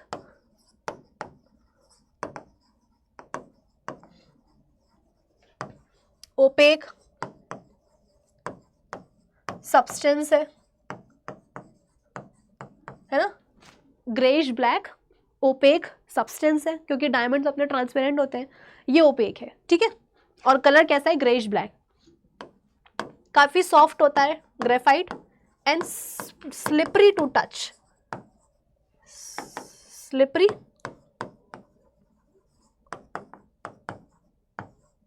टच, ठीक है। ओपेक होगा। डायमंड्स मैंने क्या बोला, केमिकल प्रॉपर्टीज तीनों की एक जैसी होंगी, लेकिन फिजिकल अलग अलग होगी। डायमंड जहां ट्रांसपेरेंट होते हैं वैसी ग्रेफाइट, वही ग्रेफाइट क्या है, ओपेक है, ग्रेइश ब्लैक होता है कलर में, काफी सॉफ्ट होता है और छुओ तो मतलब स्लिपरी होता है टच करने पर, है ना। डायमंड्स तो बहुत हार्ड होते हैं, ये सॉफ्ट और स्लिपरी टू टच, ठीक है। चलो अब इनको ऐसा क्यों बोला गया है कि काफी सॉफ्ट, मतलब ग्रेफाइट को अपन क्यों बोलते हैं कि ये बहुत ही सॉफ्ट है या स्लिपरी टू टच है, इसके स्ट्रक्चर के कारण, है ना। फिजिकल प्रॉपर्टीज अलग क्यों है, क्योंकि कार्बन एटम्स का अरेंजमेंट अलग है। डायमंड में अपन ने क्या देखा था कि हर एक कार्बन एटम 4 दूसरे कार्बन एटम्स के साथ में जुड़ता है सिंगल कोवलेंट बॉन्ड्स के थ्रू, और वो चारों कार्बन एटम्स क्या करते हैं, रेगुलर टेट्राहेड्रन के कॉर्नर्स को जाकर के ऑक्यूपाई कर लेते हैं। तो एक 3 डायमेंशनल नेटवर्क लाइक स्ट्रक्चर मिल जाता है डायमंड को, और इसीलिए वहां से उसको क्या मिलती है, उसकी हार्डनेस मिलती है, राइट। लेकिन जब हम बात करते हैं बेटा ग्रेफाइट की, तो यहां पर आपको कार्बन एटम्स का अरेंजमेंट एंटायरली डिफरेंट मिलेगा। कैसे, सुनो। इन ग्रेफाइट हर एक कार्बन एटम 3 और कार्बन एटम के साथ में जुड़ता है। जैसे कि ये एक कार्बन एटम है, ये 3 और कार्बन एटम्स के साथ में जुड़ेगा। आप बोलोगे कि मैम कार्बन तो टेट्रावेलेंट है, उसकी वैलेंसी 4 है। यदि एक कार्बन एटम को स्टेबल होना है तो उसको 4 सिंगल कोवलेंट बॉन्ड्स बनाने पड़ेंगे, 4 सिंगल कोवलेंट बॉन्ड्स बनाने पड़ेंगे, तब जाकर के ये स्टेबल हो पाएगा। लेकिन अभी तुम मेरी बात सुनो, मैंने क्या बोला, इन ग्रेफाइट हर एक कार्बन एटम, जैसे कि मैं बात करूं अभी स्पेसिफिकली ये वाले की, ठीक है ना, तो हर एक कार्बन एटम 3 और कार्बन एटम के साथ में जाकर के जुड़ेगा सिंगल कोवलेंट बॉन्ड्स के थ्रू। और ऐसे ही करते करते क्या होता है बेटा, यहां पर कार्बन एटम्स की हेक्सागोनल रिंग्स बन जाती हैं। हेक्सागोन जिसकी 6 साइड्स होती हैं, पता है कि नहीं, मैथ्स में आपने पढ़ा होगा। तो कुछ इस तरीके से ग्रेफाइट में आपको हर एक कार्बन एटम 3 और कार्बन एटम के साथ में जुड़ा हुआ देखने को मिलेगा थ्रू सिंगल कोवलेंट बॉन्ड्स, और इस तरीके से ग्रेफाइट में आपको कार्बन एटम्स की हेक्सागोनल रिंग्स देखने को मिलती है। जैसे कि अभी बताती हूं, ये कार्बन एटम है, अभी हम स्पेसिफिकली इसकी बात कर रहे हैं, ठीक है ना, इसको मैं अलग से हाईलाइट कर देती हूं। ये आपको 3 और कार्बन एटम के साथ में जुड़ा हुआ दिख रहा है कि नहीं दिख रहा, एक इसके साथ, एक इसके साथ, एक इसके साथ, ठीक है ना। आप देखो क्या होगा, अरे तुम हटो यार, यहां देखो,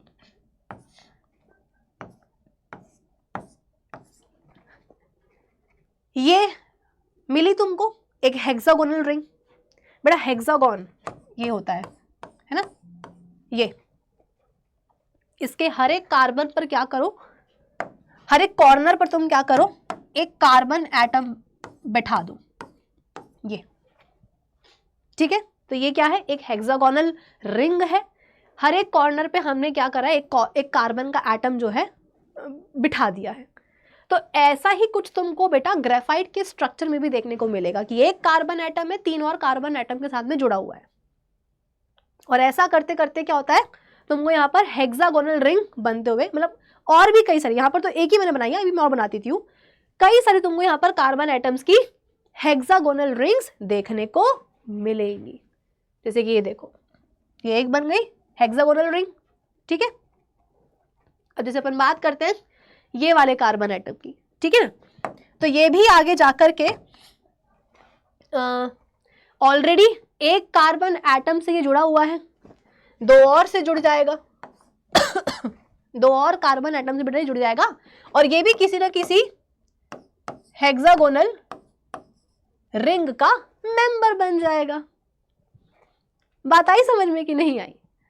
तो ग्रेफाइट में क्या होता है, हर एक कार्बन एटम 3 और कार्बन एटम से जुड़ता है, और ऐसे करते करते क्या होता है, ग्रेफाइट में आपको हेक्सागोनल रिंग्स बनते हुए दिख जाती हैं, हेक्सागोनल रिंग्स बनते हुए दिख जाती है। और बनाऊं मैं, देखो जैसे ये कार्बन एटम है ना, ये ऑलरेडी 2 कार्बन एटम के साथ में जुड़ा हुआ है, देखो ये वाला कार्बन एटम है, इसके साथ जुड़ा हुआ है, इसके साथ आगे जाकर के ये एक और कार्बन एटम के साथ में जुड़ेगा, ठीक है ना। और ये भी क्या होगा, ये भी किसी ना किसी, आप बोल सकते हो कि रिंग का जो है मेंबर बन जाएगा, हेक्सागोनल रिंग का मेंबर बन जाएगा, लाइक दिस, ऐसे, समझे। तो ग्रेफाइट में क्या तुम्हें याद रखना है कि हर एक कार्बन एटम 3 और कार्बन एटम के साथ में जाकर के जुड़ता है, हर एक कार्बन एटम 3 और कार्बन एटम के साथ जाकर जुड़ता है सिंगल कोवलेंट बॉन्ड्स के थ्रू, और ऐसे ही करते करते क्या होता है, हेक्सागोनल रिंग्स बन जाती है कार्बन एटम्स की, बहुत सारी, ठीक है। कुछ इस तरीके से। ये देखो, ये दिख रही है तुमको हेक्सागोनल रिंग कार्बन एटम्स की, ये देखो ये, ठीक है। अब ये जो हेक्सागोनल रिंग्स बेटा यहां पर बन रही हैं ग्रेफाइट में कार्बन एटम्स की, ये भी लेयर्स में अरेंज्ड होती हैं, ये भी लेयर्स में अरेंज, जैसे कि देखो ना यहां पर तुमको एक लेयर दिख रही है ग्रेफाइट में कार्बन एटम्स के हेक्सागोनल रिंग्स की, यहां पर तुमको एक लेयर दिख रही है, ठीक है। वैसी तुमको ये दूसरी लेयर दिख रही होगी रिंग्स की, तुमको यहां पर ये तीसरी लेयर भी दिख रही होगी। तो ये लेयर्स तुमको दिख रही हैं कि नहीं दिख रही हैं बेटा? मैं यही तुमको बताना चाह रही हूं कि ग्रेफाइट में हर एक कार्बन एटम 3 और कार्बन एटम के साथ में जाके जुड़ता है सिंगल कोवलेंट बॉन्ड्स के थ्रू, हेक्सागोनल रिंग्स बन जाती हैं, और फिर वो कार्बन एटम्स की हेक्सागोनल रिंग्स लेयर्स में अरेंज्ड होती हैं, एक लेयर दूसरी लेयर तीसरी लेयर। आप यहां पे भी देख सकते हो, ये एक लेयर हो गई, ये दूसरी लेयर हो गई, लाइक दिस, ठीक है ना। जाहिर सी बात है ये जो लेयर्स बन रही हैं कार्बन एटम के हेक्सागोनल रिंग्स की जो लेयर्स बन रही हैं, ये भी आपस में कैसे ना कैसे तो भी कनेक्टेड रहेंगी, जुड़ी रहेंगी। तो इनके बीच में बेटा, इन लेयर्स के बीच में जो अट्रैक्टिव फोर्सेस लग रहे होते हैं वो होते हैं वीक वैन डर वाल फोर्सेस। इसका नाम आपने वही पहले भी सुना है। कहाँ सुना है? जब अपन बात कर रहे थे किसकी, कोवलेंट कंपाउंड्स की, उनमें हमने बोला था कि भाई इनका मेल्टिंग एंड बॉइलिंग पॉइंट कम होता है। क्यों? क्योंकि with in the molecule covalent compounds के जो मॉलिक्यूल्स होते हैं, मॉलिक्यूल्स के अंदर जो कोवलेंट बॉन्ड्स बने होते हैं बिटवीन एटम्स, वो स्ट्रांग होते हैं, but inter molecular attractive forces जो होते हैं, मॉलिक्यूल्स के बीच में जो लगने वाले अट्रैक्टिव फोर्सेस जो होते हैं, वो वीक वैन डर वाल फोर्सेस होते हैं, वो कमजोर होते हैं, इसीलिए कोवलेंट कंपाउंड्स का मेल्टिंग एंड बॉइलिंग पॉइंट कम होता है। याद आया?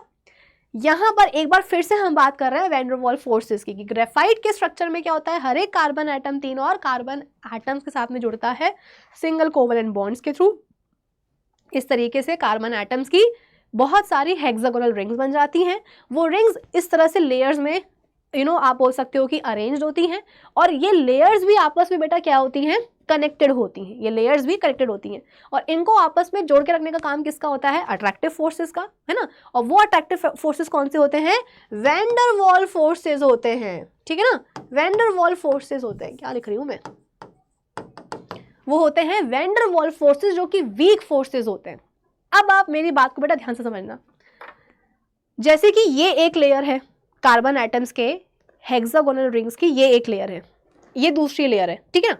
दोनों को जोड़ के रखने के लिए जो रस्सी है अट्रैक्टिव फोर्सेस की, रस्सी जो है ना वैन डर वाल फोर्सेस, वो कमजोर है बेटा। तो क्या होगा, ये लेयर्स एक दूसरे के ऊपर स्लाइड करेंगे कि नहीं करेंगी? इमेजिन करो ना, अगर इन दोनों लेयर्स को मैं एक टाइट रस्सी से जोड़ दूं, एकदम टाइट रस्सी से मैं से जोड़ दूं, तो फिर ये लेयर्स मूव नहीं कर पाएंगी, है ना, एक दूसरे के ऊपर ऐसे स्लाइड नहीं कर पाएंगी। लेकिन क्योंकि इन लेयर्स के बीच में जो अट्रैक्टिव फोर्सेस लग रहे हैं, जो रस्सी बंधी हुई है वो लूज है, जो अट्रैक्टिव फोर्सेस है वो वीक है, वैन डर वाल फोर्सेस। तो क्या होगा, ये लेयर्स एक दूसरे के ऊपर बकायदा ऐसे क्या करेंगी, स्लाइड करेंगी। और इसीलिए ग्रेफाइट के लिए अपन क्या बोलते हैं कि it is soft and slippery to touch.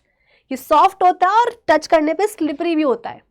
इतना सॉफ्ट होता है कि जब कभी अपन पेंसिल से जोर से गड़ा के लिख देते हैं पेपर पे, तो क्या होता है, नोक टूट जाती है ना।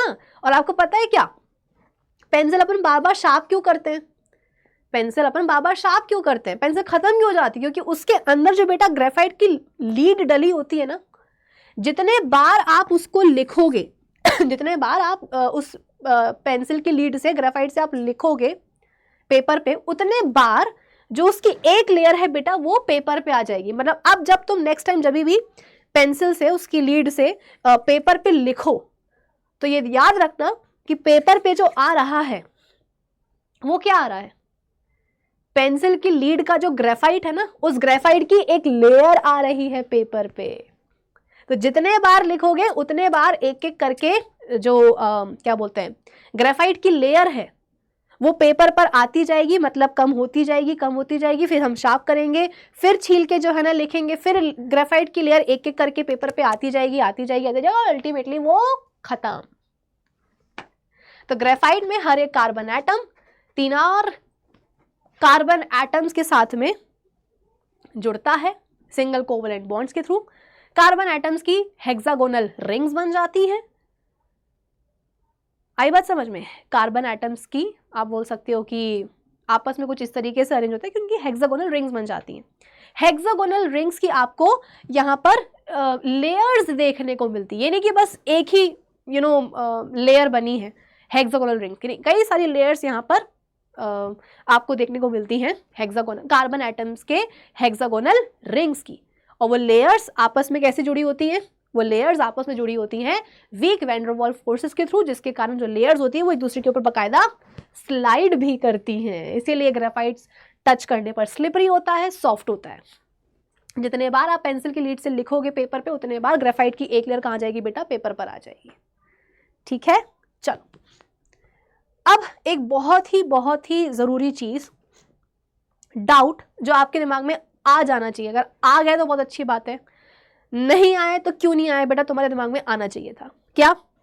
कि मैम कार्बन तो टेट्रावेलेंट है, उसकी वैलेंसी 4 है। जब तक कि वो 4 बॉन्ड नहीं बनाएगा कार्बन का एटम, जब तक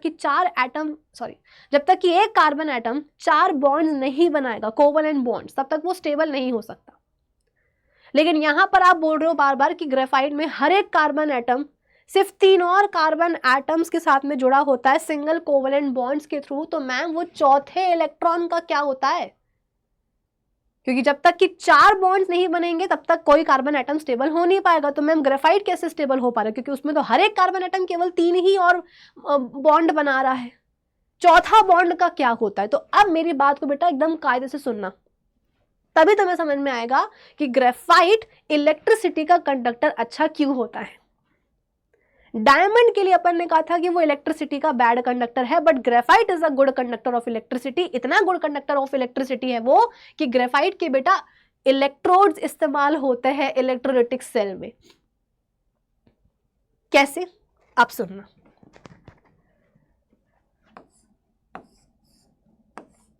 या रुको,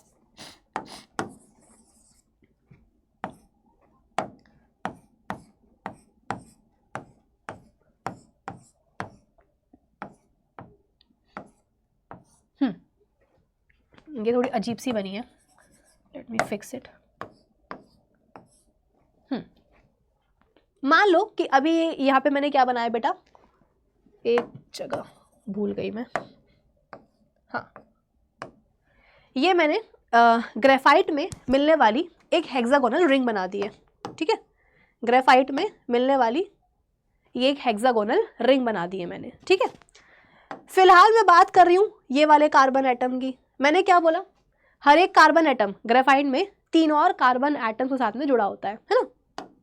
तो ये जो कार्बन एटम है ये जुड़ा हुआ है सिंगल कोवलेंट बॉन्ड के थ्रू ये वाले कार्बन एटम से, सिंगल कोवलेंट बॉन्ड के थ्रू ये वाले कार्बन एटम से, और एक सिंगल कोवलेंट बॉन्ड के थ्रू ये जुड़ा रहेगा तीसरे कार्बन एटम के साथ भी। ठीक है, अब मैं काम करती हूँ बेटा,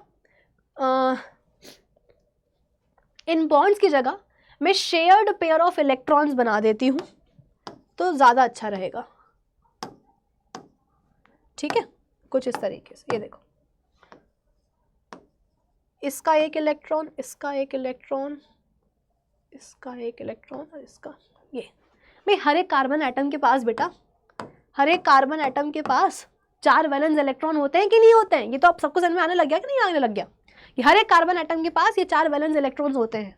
ठीक है, उसको 4 और इलेक्ट्रॉन्स चाहिए होते हैं जब तब जाकर के वो स्टेबल हो पाता है। ठीक है, तो अभी हम स्पेसिफिकली बात कर रहे हैं बेटा ये वाले कार्बन एटम की। ठीक है, कि इसके पास ये इसके 4 वैलेंस इलेक्ट्रॉन्स हैं।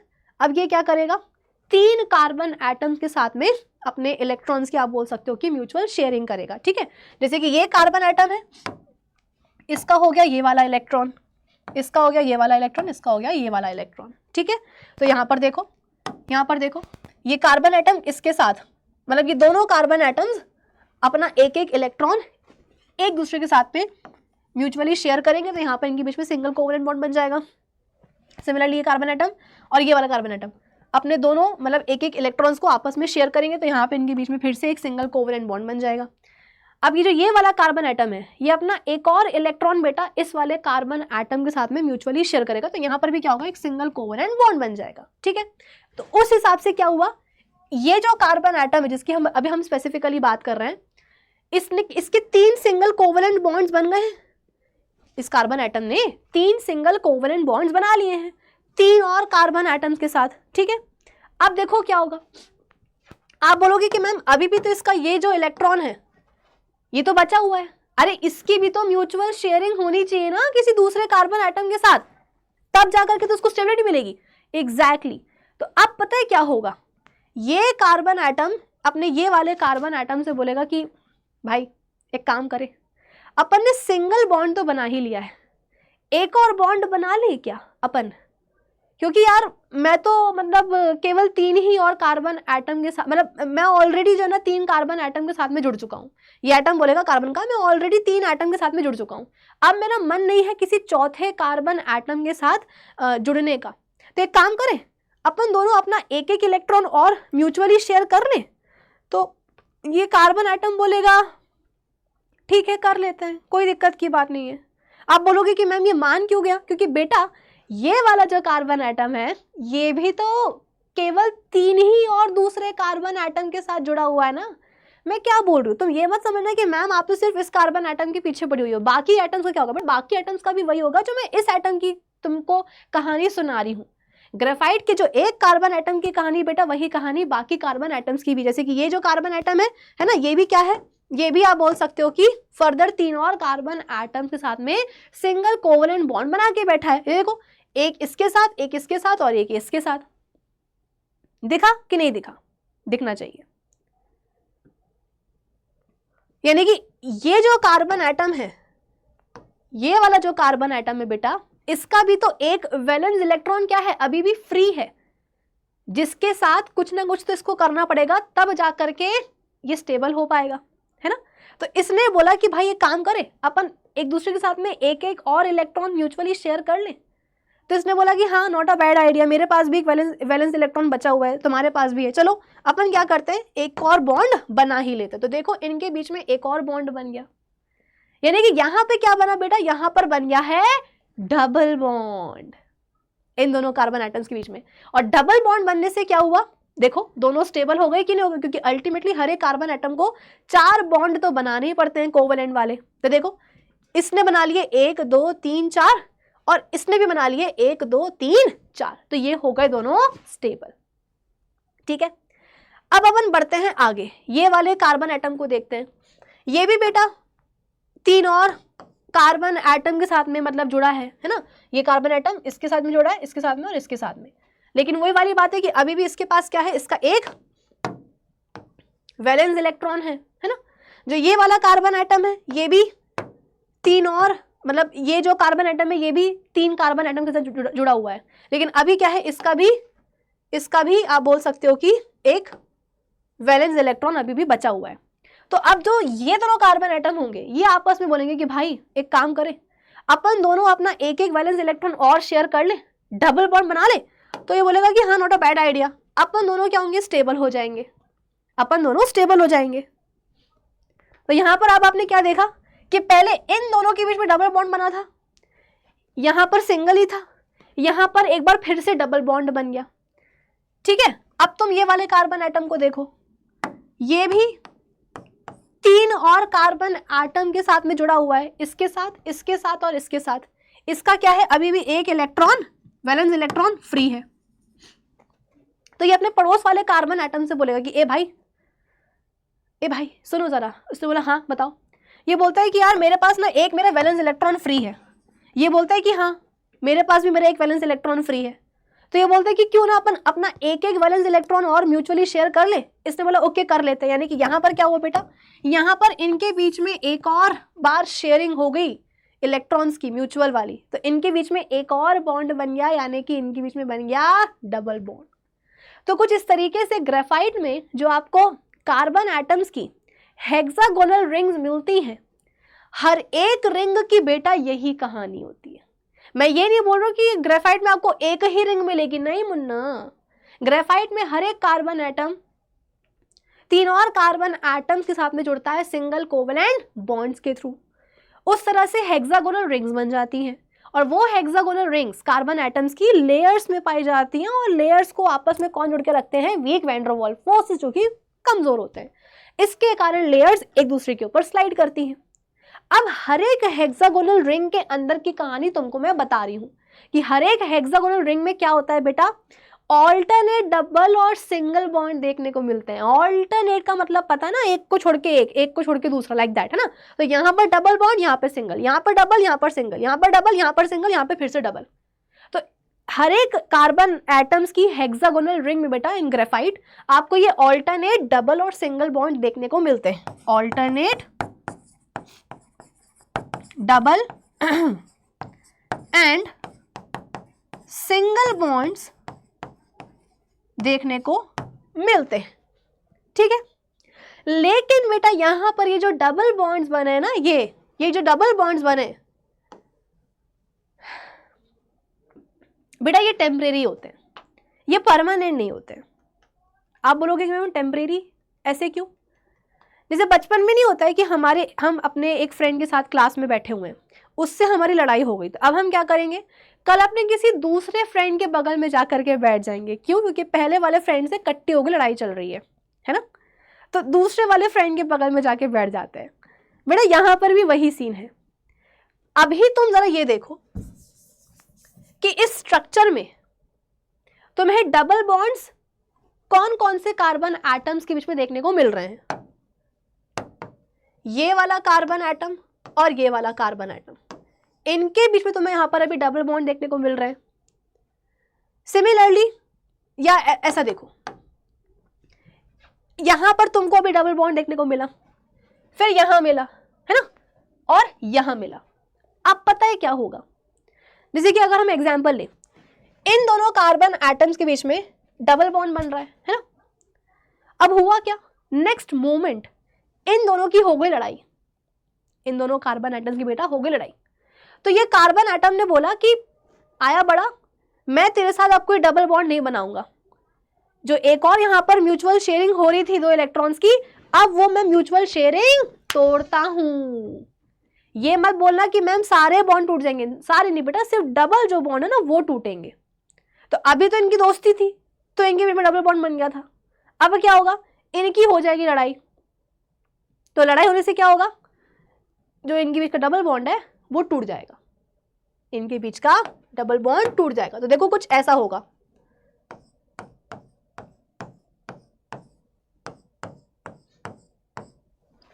ठीक है।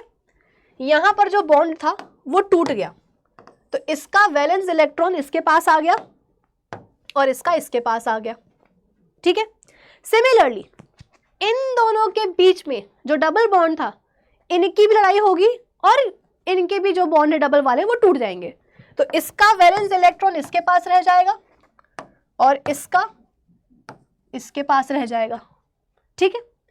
सिमिलरली इनके बीच में जो डबल बॉन्ड बना था इन दोनों कार्बन एटम्स के बीच में, बेटा इनकी भी लड़ाई हो जाएगी और इनके बीच का भी डबल बॉन्ड टूट जाएगा। तो उस चक्कर में क्या होगा?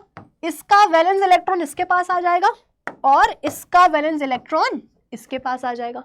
यानी कि यहां पर जो शुरुआत में दोस्ती यारी जो पार्टनरशिप बनी थी डबल बॉन्ड्स के थ्रू, वो सब की सब टूट जाएगी। ये डबल बॉन्ड टूटा, ये भी टूटा, ये बट डबल बेटा, सिंगल नहीं टूटेंगे, ठीक है। यानी कि अब सबके जो उनके वैलेंस इलेक्ट्रॉन थे एक एक, वो उनके पास आ गए। लेकिन अब वही बात है, स्टेबिलिटी तो चाहिए ही चाहिए।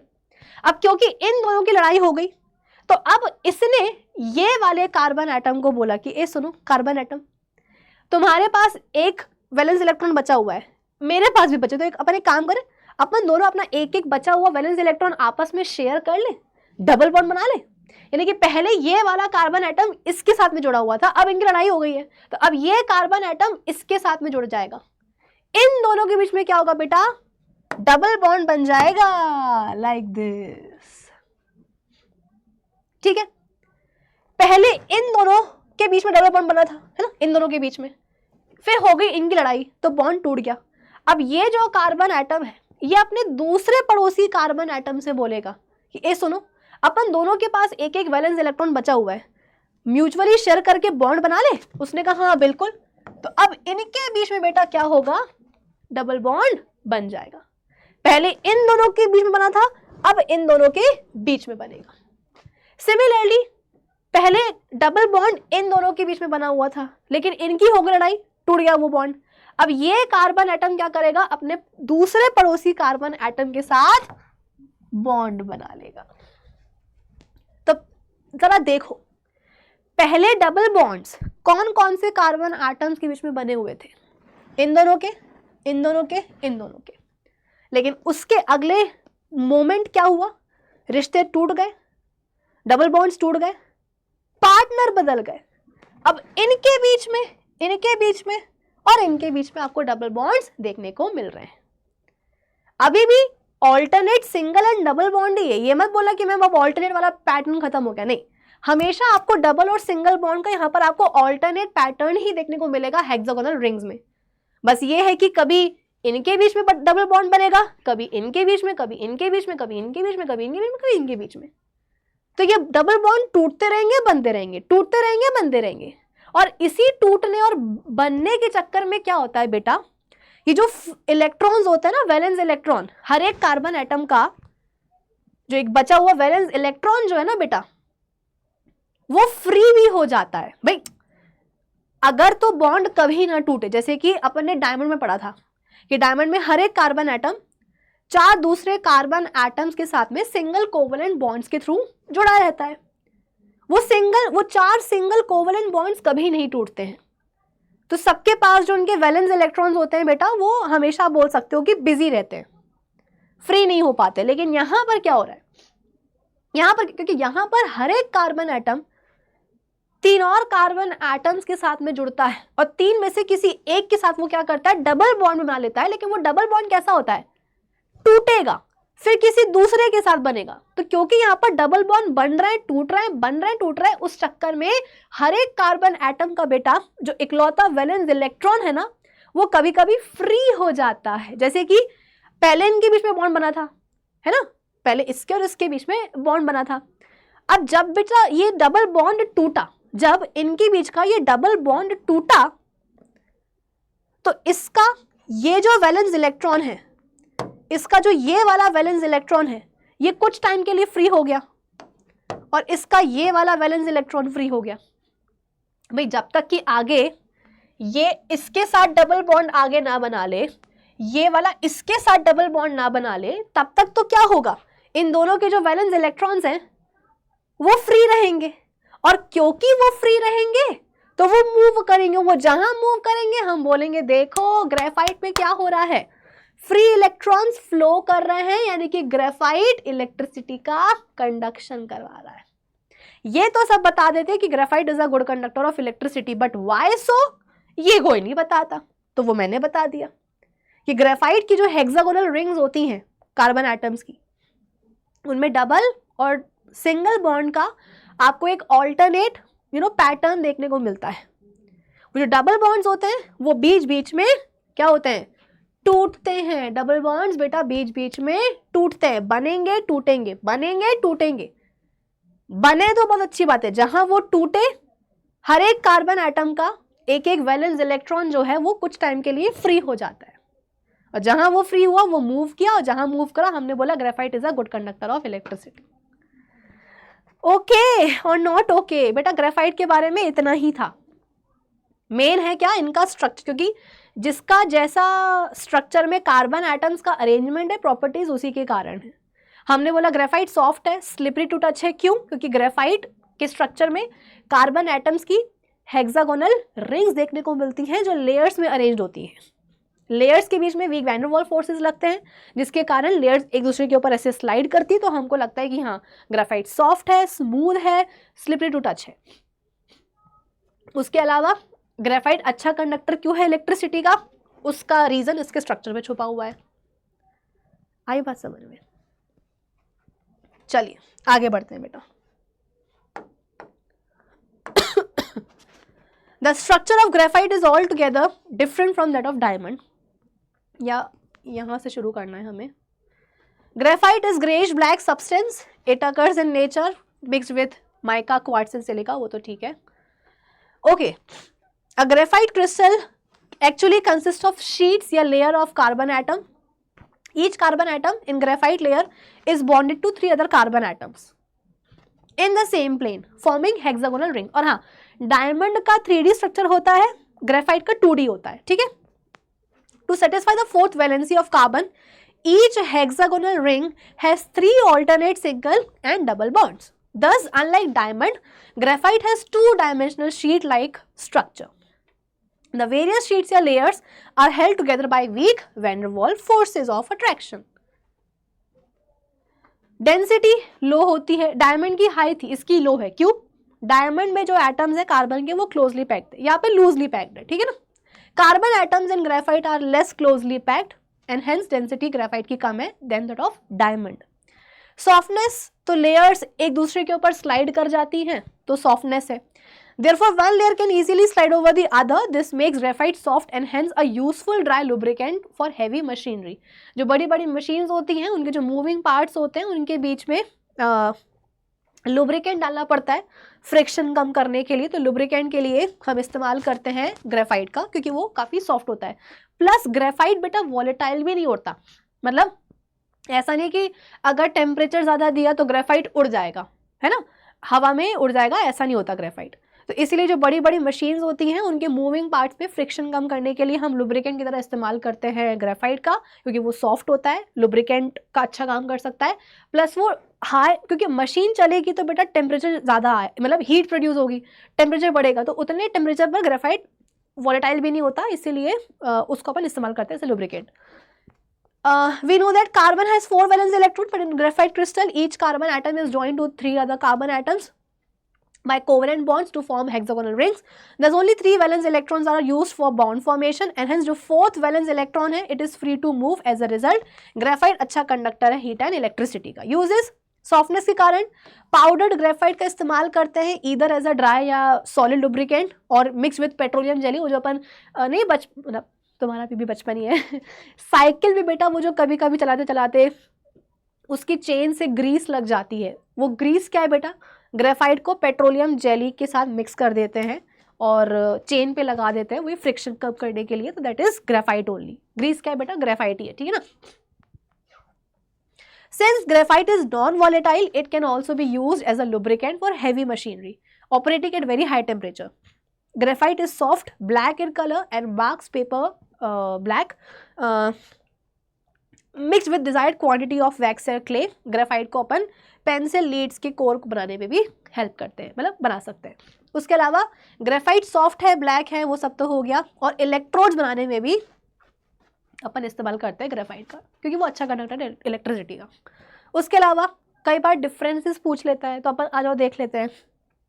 डायमंड का 3 डायमेंशनल नेटवर्क लाइक स्ट्रक्चर है, ग्रेफाइट का बेटा 2 डायमेंशनल शीट या बोल सकते हो कि लेयर लाइक स्ट्रक्चर है, ठीक है. हार्डेस्ट नेचुरल सब्सटेंस नोन है, ये सॉफ्ट होता है, ग्रीसी होता है. डायमंड बैड कंडक्टर है इलेक्ट्रिसिटी का, ये अच्छा कंडक्टर है इलेक्ट्रिसिटी का. ये ट्रांसपेरेंट है, इसका रिफ्रैक्टिव इंडेक्स ज़्यादा है डायमंड का. जेमस्टोन्स और ज्वेलरी बनाने में इसलिए इसका इस्तेमाल करते हैं. ये बड़ा ग्रेइश ब्लैक ओपेक सब्सटेंस है. केमिकली अनरिएक्टिव है डायमंड और ग्रेफाइट रिएक्टिव है, ठीक है. अब लास्ट एक बचा है क्या, फुलरीन्स. बड़ा फुलरीन्स के बारे में बस इतना ही बोलना चाहूँगी मैं.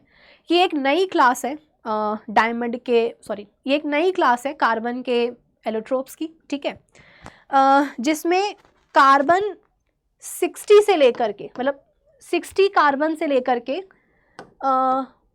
350 कार्बन तक का आप बोल सकते हो कि मॉलिक्यूल्स बनते हैं. लेकिन हाँ, ये जो कार्बन के नंबर है ये हमेशा इवन होते हैं, ठीक है.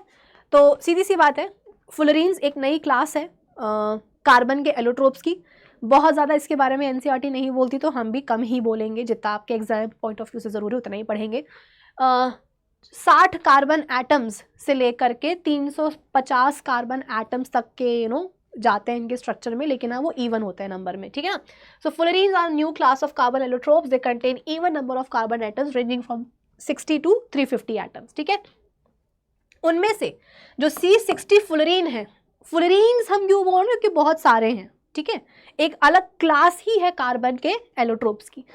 उनमें से जो C60 फुलरीन है इसको सबसे पहले डिस्कवर किया गया था और सबसे स्टेबल भी यही होता है, ठीक है. और इसके नाम से समझ में आ रहा है बेटा कि इस मॉलिक्यूल में, छोटा सा मॉलिक्यूल होता है जिसमें कार्बन के केवल 60 एटम्स होते हैं, मतलब कार्बन के 60 एटम्स आपस में कंबाइन होते हैं तो क्या बन जाता है, C60 फुलरीन बन जाता है। It contains 60 carbon atoms which are arranged in the shape of a football. Football के शेप में अरेंज होते हैं, फुटबॉल के शेप में अरेंज, देखो ये देख रहे हो फुटबॉल है ये, है ना, इसका शेप देखो बेटा। फुटबॉल में ना आपको दो तरह की रिंग्स देखने को मिलती हैं, पेंटागोनल रिंग्स जिनकी 5 साइड्स होती हैं और हेक्सागोनल रिंग्स जिनकी 6 साइड्स होती हैं, ठीक है। तो फुटबॉल में आपको दो तरह की रिंग्स देखने को मिलती हैं, पेंटागोनल और हेक्सागोनल। ठीक वैसे ही बेटा हम क्यों बोल रहे हैं कि जैसे कि फुटबॉल होता है वैसे ही C60 फुलरीन है, क्योंकि बेटा जिस तरीके से फुटबॉल में आपको पेंटागोनल और हेक्सागोनल रिंग देखने को मिलती हैं, ठीक वैसे ही C60 फुलरीन के स्ट्रक्चर में भी आपको 20 6 मेंबर्ड रिंग्स देखने को मिलती हैं और 12 5 मेंबर्ड रिंग्स देखने को मिलती हैं। 6 मेंबर्ड रिंग्स का मतलब समझ में आना कि एक ऐसी रिंग जिसमें कार्बन के 6 एटम्स हैं। 5 मेंबर्ड रिंग का मतलब क्या है, एक ऐसी रिंग जिसमें कि कार्बन के 5 एटम्स हैं, समझे। तो फुलरीन्स एक न्यू क्लास है कार्बन के एलोट्रोप्स की। Even number of carbon atoms आते हैं इनमें फ्रॉम 60 to 350 और अबव, ठीक है। उसके अलावा C60 हमें पढ़ना है क्योंकि वो सबसे पहले आइडेंटिफाई किया गया था, सबसे स्टेबल होता है। छोटा सा मॉलिक्यूल है जिसमें कार्बन के टोटल 60 एटम्स होते हैं जो आपस में एक फुटबॉल के शेप के जैसे अरेंज्ड होते हैं। यहाँ पर आपको 20 6 मेंबर्ड रिंग्स देखने को मिलेंगी और 12 5 मेंबर्ड रिंग्स देखने को मिलेंगी, ठीक है। ये रिंग्स आपस में फ्यूज होती हैं, कैसे, जो 6, जैसे कि मान लो कि एक 6 मेंबर्ड रिंग है, एक 6 मेंबर्ड रिंग है,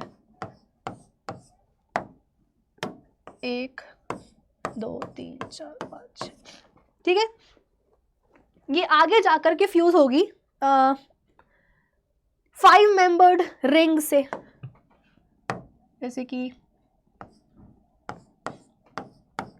ये देखो ये 6 मेंबर्ड रिंग है, ये 5 मेंबर्ड रिंग है, ठीक है। तो ये इसके साथ जाके फ्यूज हो गई। तो जो 6 मेंबर्ड आप बोल सकते हो बेटा जो रिंग होती है, जो 6 मेंबर्ड रिंग होती है वो 5 मेंबर्ड रिंग के साथ भी जाके फ्यूज हो जाती है, दूसरी 6 मेंबर्ड रिंग के साथ जाकर के भी फ्यूज हो जाती है। लेकिन जो 5 मेंबर्ड रिंग होती है वो सिर्फ और सिर्फ 6 मेंबर्ड रिंग के साथ ही जाकर के फ्यूज होती है। कुछ स्ट्रक्चर इस तरीके से अरेंज्ड होता है कार्बन एटम्स का। बात समझ में आई कि नहीं आई कि C60 मॉलिक्यूल में आपको ये दो तरह की रिंग्स देखने को मिलती हैं, 6 मेंबर्ड एंड 5 मेंबर्ड।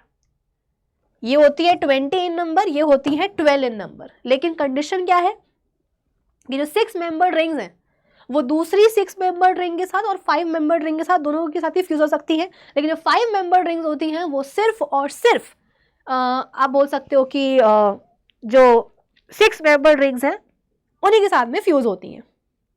आई बात समझ में? ये लिखा भी हुआ है, दिखा देती हूं मैं यहाँ पे तुमको। It contains 26 membered rings and 12 5 membered rings. जो 6 मेंबर्ड रिंग्स हैं वो दोनों ही 6 मेंबर्ड और 5 मेंबर्ड रिंग्स के साथ में फ्यूज हो सकते हैं। लेकिन जो 5 मेंबर्ड रिंग्स हैं वो सिर्फ और सिर्फ 6 मेंबर्ड रिंग्स के साथ जाके फ्यूज होते हैं। In other words no 2 5 membered rings are fused together. ठीक है, ये देखो कितना सुंदर लगता है इनको देखने में। ये देखो ये यहाँ पर तुमको बहुत सारी रिंग्स देखने को मिल रही होंगी 6 एंड 5 मेंबर्ड वाली, और बिल्कुल फुटबॉल जैसे क्या है ये लोग आपस में अरेंज्ड है। ठीक है ना, तो इसीलिए अपन C60 को बक्की बॉल भी बोलते हैं, क्योंकि मतलब बक्की बॉल कहाँ से आ गया, फुटबॉल को अपन सॉसर बॉल भी बोलते हैं, है ना, सॉसर बॉल, तो इसलिए इसको अपन बक्की बॉल भी बोलते हैं C60 को। अच्छा, ये नाम क्यों पड़ा फुलरीन्स? क्योंकि एक आर्किटेक्ट थे US के आर्किटेक्ट बकमिंस्टर फुलरीन, या बकमिंस्टर फुलर, ये US के आर्किटेक्ट थे। उन्होंने कुछ डिज़ाइन वगैरह बनाई थी डोम की, ठीक है, जो बिल्कुल इसको रिजेंबल करती थी, तो उन्हीं के नाम पे रख दिया क्या, फुलरीन्स नाम, ठीक है। Further, because these allotropes look like dome-shaped balls designed by US architect Buckminster Fuller, they are also known as Buckminster Fullerenes या सिंबल Fullerenes, ठीक है। प्रॉपर्टीज क्या होती हैं, डार्क सॉलिड होता है बेटा, Buckminster Fullerene सॉलिड होता है रूम टेम्परेचर पे, unlike diamond and graphite which is giant molecules. C60 बहुत ही छोटा सा मॉलिक्यूल बेटा, जिसमें सिर्फ और सिर्फ कार्बन के 60 एटम्स होते हैं। Another physical property in which three allotropic differs from each other in their hardness, whereas diamond is extremely hard, graphite soft है, Buckminster Fullerene जो है वो ना बहुत soft है ना बहुत hard है, ठीक है। अब देखो Fullerenes के बारे में इतना ही। अब NCERT क्या बोलती है, फटाफट से अपन रीडिंग लगा लेते हैं। The element carbon occurs in different forms in nature with widely varying physical properties. Both diamond and graphite are formed by carbon atoms. The difference lies in the manner in which carbon atoms are bonded to one another. In diamond, each carbon atom is bonded to 4 other carbon atoms, forming a rigid 3-dimensional structure. In graphite, each carbon atom is bonded to 3 other carbon atoms in the same plane, giving a hexagonal array. One of these bonds is a double bond. Thus, the valency of carbon is satisfied. Graphite structure is formed by hexagonal arrays being placed in layers. Arrays की जगह पे आप rings भी लिख सकते हो, कोई दिक्कत की बात नहीं होगी, ठीक है। These two different structures result in diamond and graphite having different physical properties, even though their chemical properties are the same. Diamond is the hardest substance known, where graphite is smooth and slippery. Graphite is also a good conductor of electricity. Diamonds can be synthesized by subjecting pure carbon to very high temperature and pressure. Synthetic diamond small होते हैं but otherwise वो same होते हैं natural diamonds की तरह। फुलरीन्स another class of carbon allotropes. The first one to be identified was C60, which has carbon atoms arranged in the shape of a football. Since this क्या लिखा है ये, अच्छा, looked like the geodesic dome designed by US architect Buckminster Fuller, molecule का नाम ही क्या पड़ गया, फुलरीन, ठीक है। तो बेटा आज के लिए बस इतना ही। आज अपन ने सारे एलोट्रोपिक फॉर्म्स निपटा दिए। अब अपन मिलेंगे अपने अगले लेक्चर में, और अगले लेक्चर में हम कार्बन के वर्सेटाइल नेचर की और तारीफ करेंगे। तो मिलते हैं अपने अगले लेक्चर में, तब तक के लिए keep learning with Adda 24/7 foundation channel. Bye bye, have a great day.